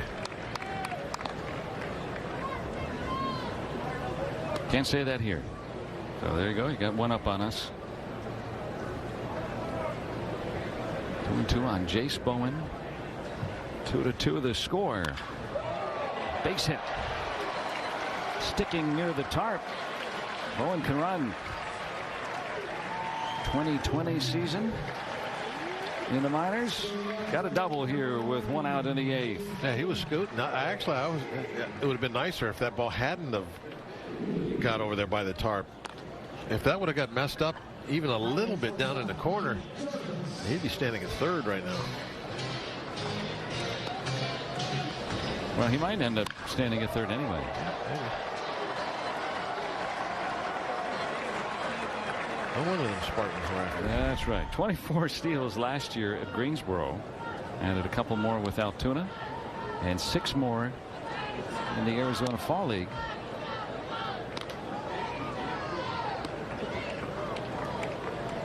And so Povich at least throwing a glance back there. Mike Jarvis batting. Some advantage with one out, right? To at least consider taking third. Oh yeah. Go ahead, run. Now, unless he's is communicated to him that he can do that,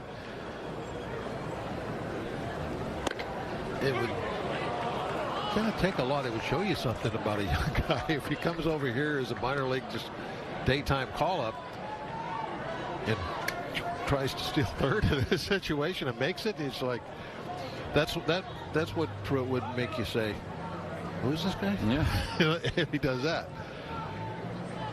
Let's bring him back again tomorrow.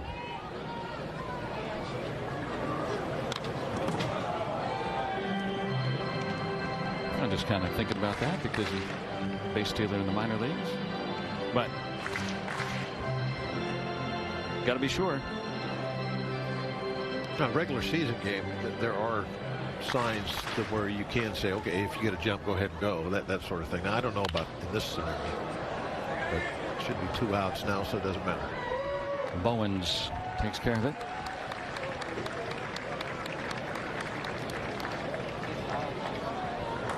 So now 2 outs for Alcantara, who will come up. Dowry Moretta getting up. Will he come in to try to keep it a tie game? Will he try for a spring training save? That's up to Sergio Alcantara. Base hit his only time up.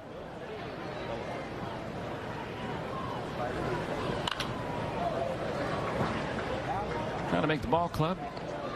He's played everywhere in the field and throughout baseball, really. Feels like came up with Arizona and then appeared in the big leagues with the Tigers and the Cubs. Back to Arizona, went to the Padres, then back to Arizona again. Last year in the minors with Arizona and the Cubs. So clearly wanted. 27 years old.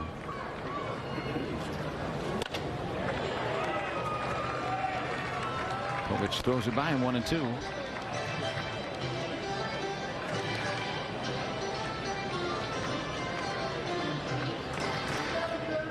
Put some pressure on you and get the fastball thrown by you to get to 2 strikes.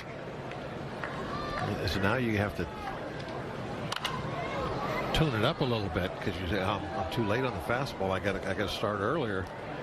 But there's 2 strikes if you start too early and he, turns one over on you or something. Now you're vulnerable to that pitch. The things that make hitting so tough. Povich did go with another fastball. And again, this time dribbled. Yeah, he's really sped up his swing, and he was way too quick that time. Caught the off-speed pitch off the very tip of the bat, the end of it. Almost swung and missed.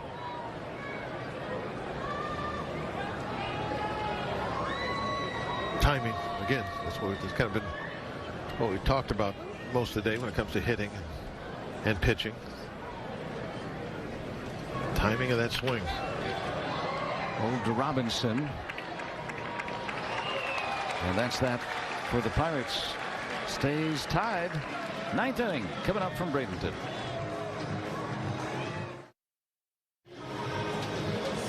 Derek Shelton and the Pirates tied up 2-2 with the Orioles. 9th inning. Good inning for Martin Perez, who started with the first 3 innings. Orioles knotting it up right after the Pirates got a run. Connor Joe and Abraham Gutierrez with the RBIs today. Now Dowry Moretta on the pitch. Trying to keep it tied. Strike to Nick Maton. Boy, what an interesting pitch, that slider that he has. That was a slider. Yep. Doesn't look like the typical movement of the pitch. You'd almost think it's a split finger pitch, the way that it drops like that.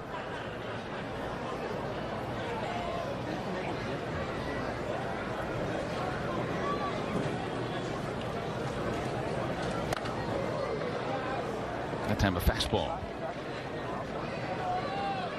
For as hard as he throws for his fastball, he doesn't throw the slider like typical slider speed. I think some of that break is doesn't throw the slider as hard as, say, somebody else that throws in the low to mid 90s will throw their slider. That adds to the downward movement to the ball. Yeah, it's a low spin slider now that we have all that information. But that only makes sense, right? The reason why it would drop. That time turning around that slider. Maton out to center, and that's Jace Bowen able to haul that in. Nice play. It's not always easy in the center field. Wind blowing out. It's battling the sun. And it seems like the ball always carries further than you initially think as you're reading it because of the wind. As he had to take his eye off the ball too, and then look back into the sun, try to find the ball again. Nice play.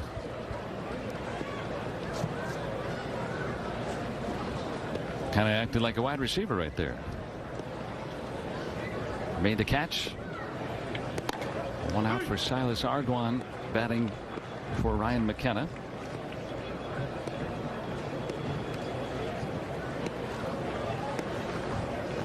A good year for Moretta last year, even though he spent a month in the minor leagues. They demoted him in August. Still was only 4 strikeouts shy of David Bednar's team lead in strikeouts. So one of the, in terms of relief pitchers, I should say, relief strikeouts.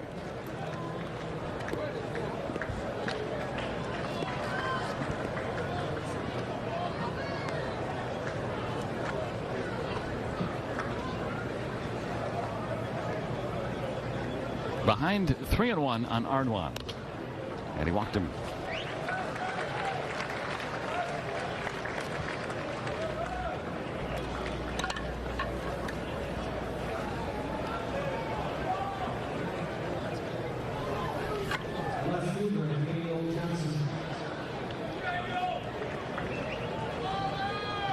Okay, ground ball to second. What do you think? Are you asking? Yep, I think it's going to be a fastball away. He's going to roll over on it and ground ball to second. All right, setting him up with that slider in. So you can say he's going to be looking in. He's like, all right, I'm going to time up, and then he's going to be out in front. Yeah, pull it like 1-0 count, perfect. Oh, that's right on. Well, see, when you get behind some, the hitter now he thinks he's in the driver's seat. It's 1-0, 2-0, 2-1. Now they want to pull because they're going to be aggressive with their swings. And if you pull something that's away from you, you hit that ground ball. And the slider, he pulled it foul. The fastball might have been, like you said, pulled to second. Ground ball second, as long as you keep it away. I'm now trying to go that slider, but left it up. All sliders so far to Johnson. See, his slider is like the guys that throw the nice little short curveball. Velocity-wise, low 80s. It's kind of a very similar. A.J. Burnett. Curveball about 82, 83. That little short one. Just enough difference. Right. And everybody names the pitch is whatever you say it is. Call it whatever you want, and that's allowed. And Moretta walking Johnson. For instance, what I'm talking about is nowadays what people call cutters 30-40 years ago were called sliders, and now sliders are a lot bigger. And those were like, short curveballs. It's all guys just, you call pitches different things. Oscar Marin out to talk with Moretta. Had a couple of outings this year where he's left some pitches up, and then when he gets in a groove, man, he wipes people out. Yeah. And we've seen that in a mid-outing this spring already. Maybe that's what the conversation is, just to get him. Maybe there's a little cue there or something to come and get back on track. Greg Cullen will run at second. T.T. Bowens is the hitter.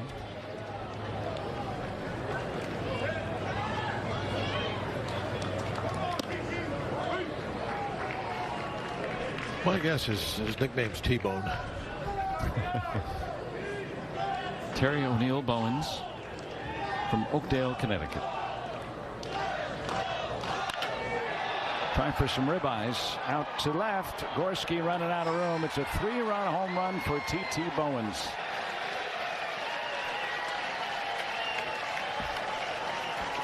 Breaking ball? I wasn't watching I wasn't looking down live, but I think that was a breaking ball. He opened up and sent it out of here for the home run.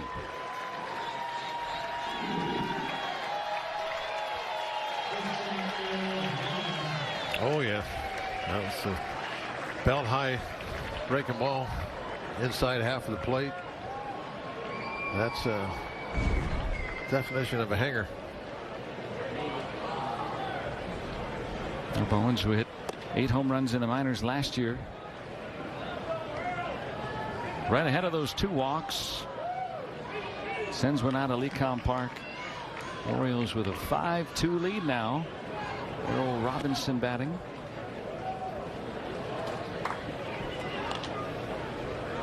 Bowen making that great play, tracking down that hard hit ball in center to start the inning.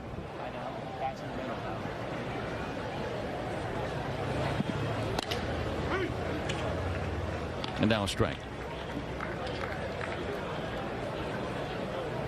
On a 2-0 slider. Now, he threw that pitch more than the fastball last year. No, it certainly is his best pitch. But the fastball, when you see his pitch mix, you think, well, he must not have a real good fastball because he's so off-speed pitch heavy. But no, he throws 93, 94. He's got a good fastball. And maybe even a little more during the regular season. And maybe it's control, too. You saw right there, at 2-0, he went with a breaking pitch. He went 2-0 trying to throw fastballs. Throws another there.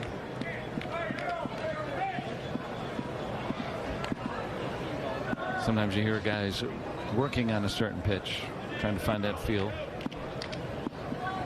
Last outing, the slider was up in the zone early and then was able to kind of drive it down where it's more effective. Today it's been all over the place. I don't know if that was a changeup or what right there, but third walk was his last pitch. And Tony Leo, assistant athletic trainer, is out now. Moretta in his last outing, 95, 96 miles an hour. Today he was 93, 92, and then that one was at 90. And I said, what, you know, I don't know of a pitch that he's ever thrown at 90 miles an hour. So something is amiss with Dowry and Moretta. He's going to come out of this game. They're going to take a look at him. You don't see a lot of outings like this. No, he just kind of pumped his arm a little bit there. Yeah. That's not a good sign for the forearm. And a grimace for Moretta, who is usually coming off the mound with a big smile on his face. But we hope he's okay. He's going to come out of this game here in the 9th inning.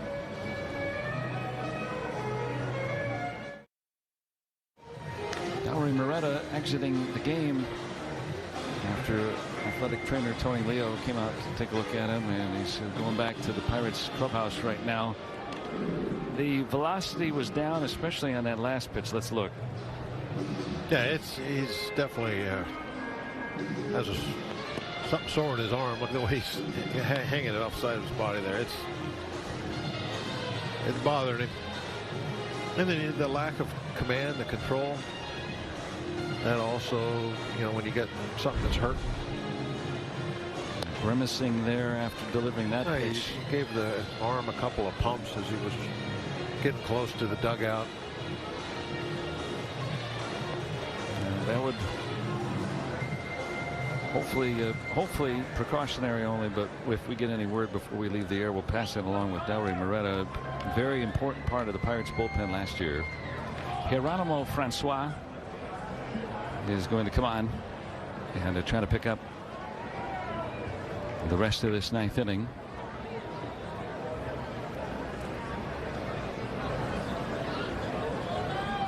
Facing Connor Norby.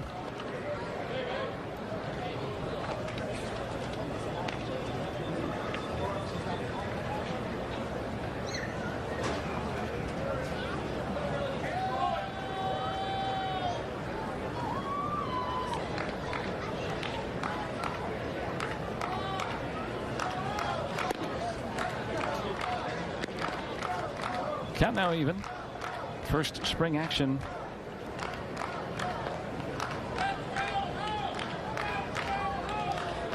For Francois. 30 years old.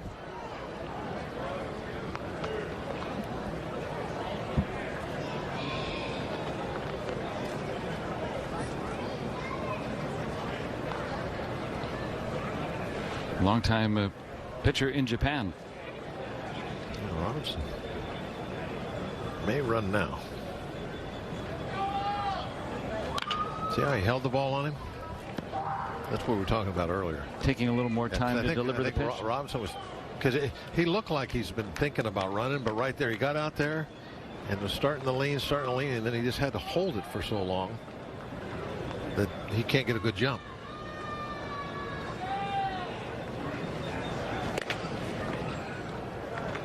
Now 2-2.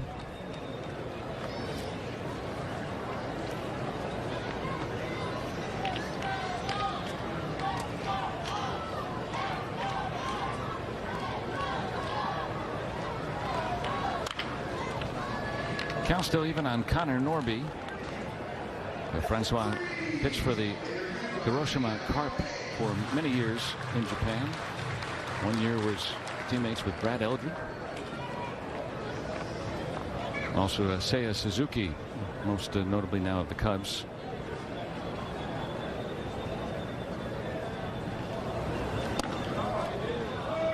Now 3-2.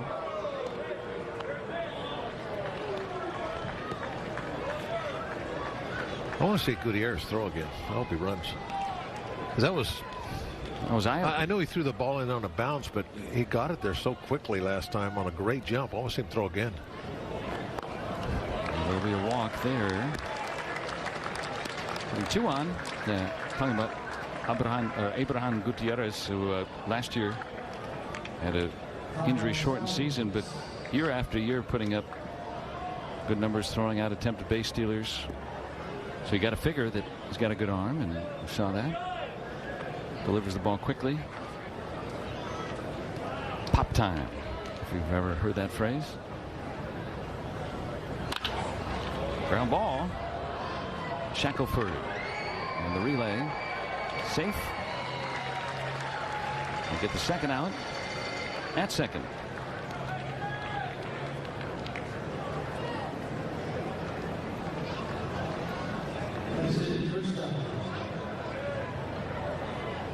Now, this is a play that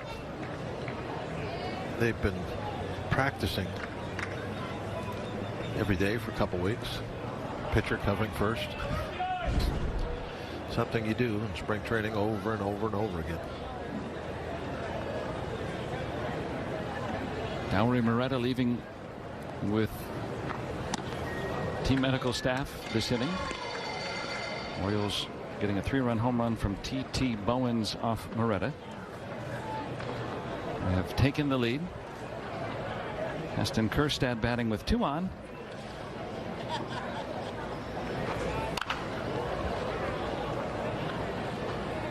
It'll go untouched.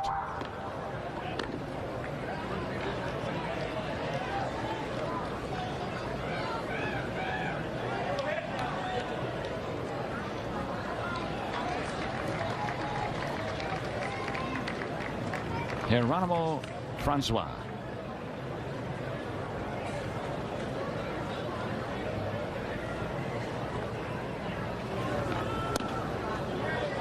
Just missing.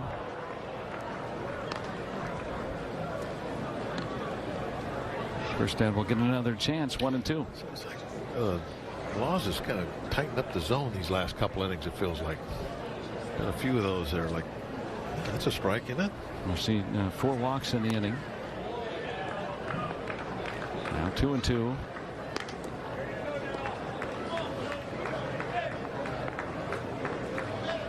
If you're going to get through this 9th inning, you're going to earn it. Usually in spring training it goes the other way. Bouncer. There we go. Alcantara gets the final out. 3 across on the home run by Bowens, and that's what the Pirates need as we go to the bottom of the 9th. Last chance for the Pirates as they come to bat here in the bottom of the 9th inning. Orioles have taken the lead. Trying to go to 9-1 in Grapefruit League play.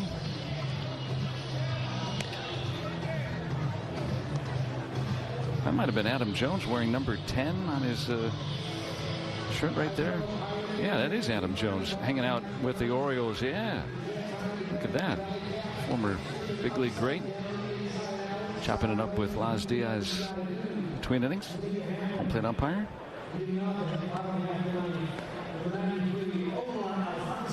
We see that sometimes they bring in the guest instructors. You know, that the reason for that is a lot of kind of what we were talking about with Oscar. You know, that veteran that can answer questions of the young guys, share their experience. And Omar Alfonso grounds out against Cade Stroud. You know, that veteran might be a 60-year-old guy, but you know what he went through and the things he did still, you know, pertain to what's going on this year. At this time, it doesn't matter. Hitting's hitting. The things that, like we were talking with Milt May about, nothing's really changed. Nomenclature has changed a lot. They have different things called differently, but you know, the hitting, the timing, all that kind of stuff, the pitching. You're trying to do the same things, and success is still success. Scoreboard will tell you that. Yeah, that's right.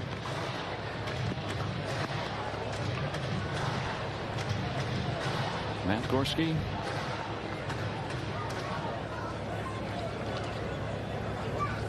Has hit a long home run this spring. Getting another at bat against Cade Stroud, the WVU Mountaineer.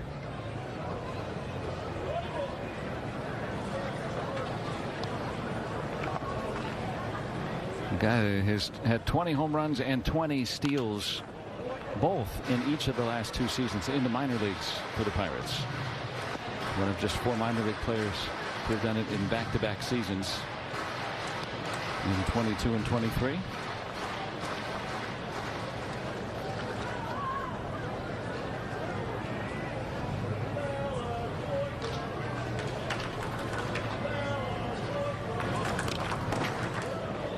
A little outside. Just a bit.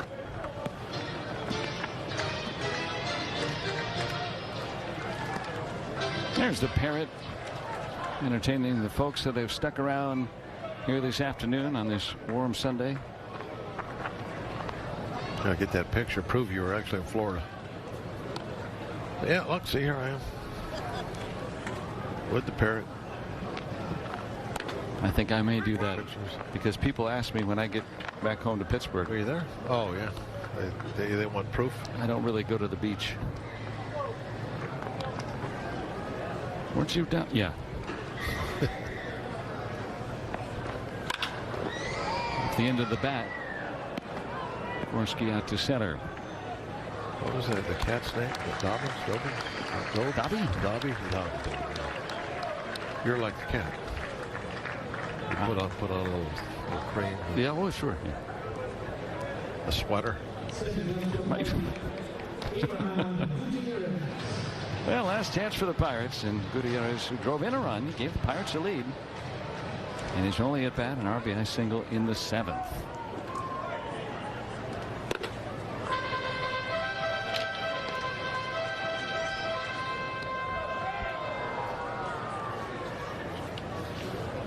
Parrot always popular wherever it goes.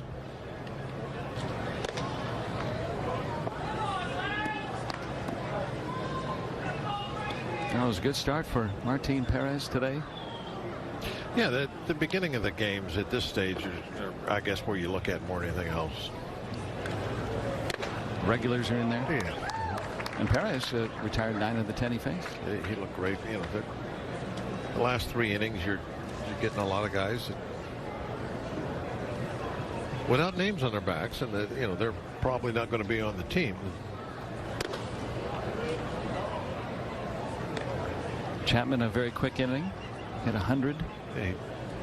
That's what, the 4th. So you know, the early innings are where you're really concentrating and watching guys and see how things are going. And full count.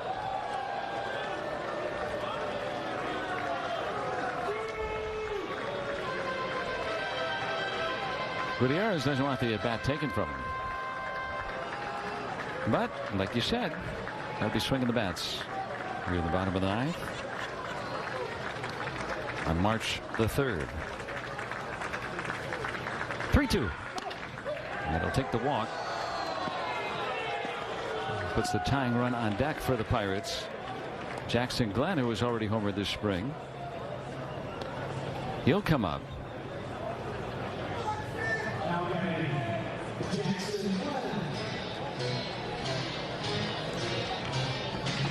Stroud pitched at Double-A Bowie last year. A couple of saves, trying for one here for the Orioles.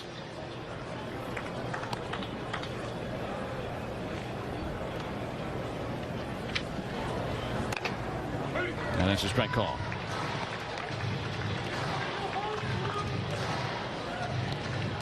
Jackson Glenn, 26 years old.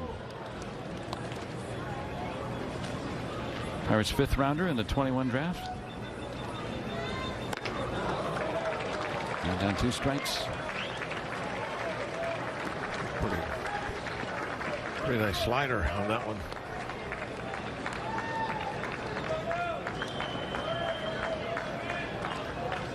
Good spark. Good velocity. And now 1-2. Dowry Moretta exiting in the top of the 9th inning.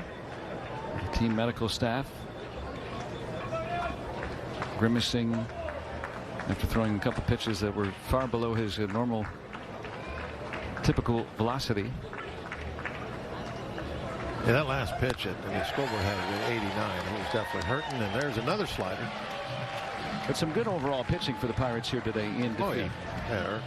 Early on, Pirate pitching looked fantastic, and I'm really impressed with what this might be, especially with the bullpen guys. And we've added some veteran guys to the starting rotation. Martin today went out there, first outing of the year, and he looked very sharp with all of his pitches, the locations, the changing speeds. It was fantastic. He pitched so well he had to go to the bullpen to throw more pitches, and he went for 3 innings. So that was a great sign.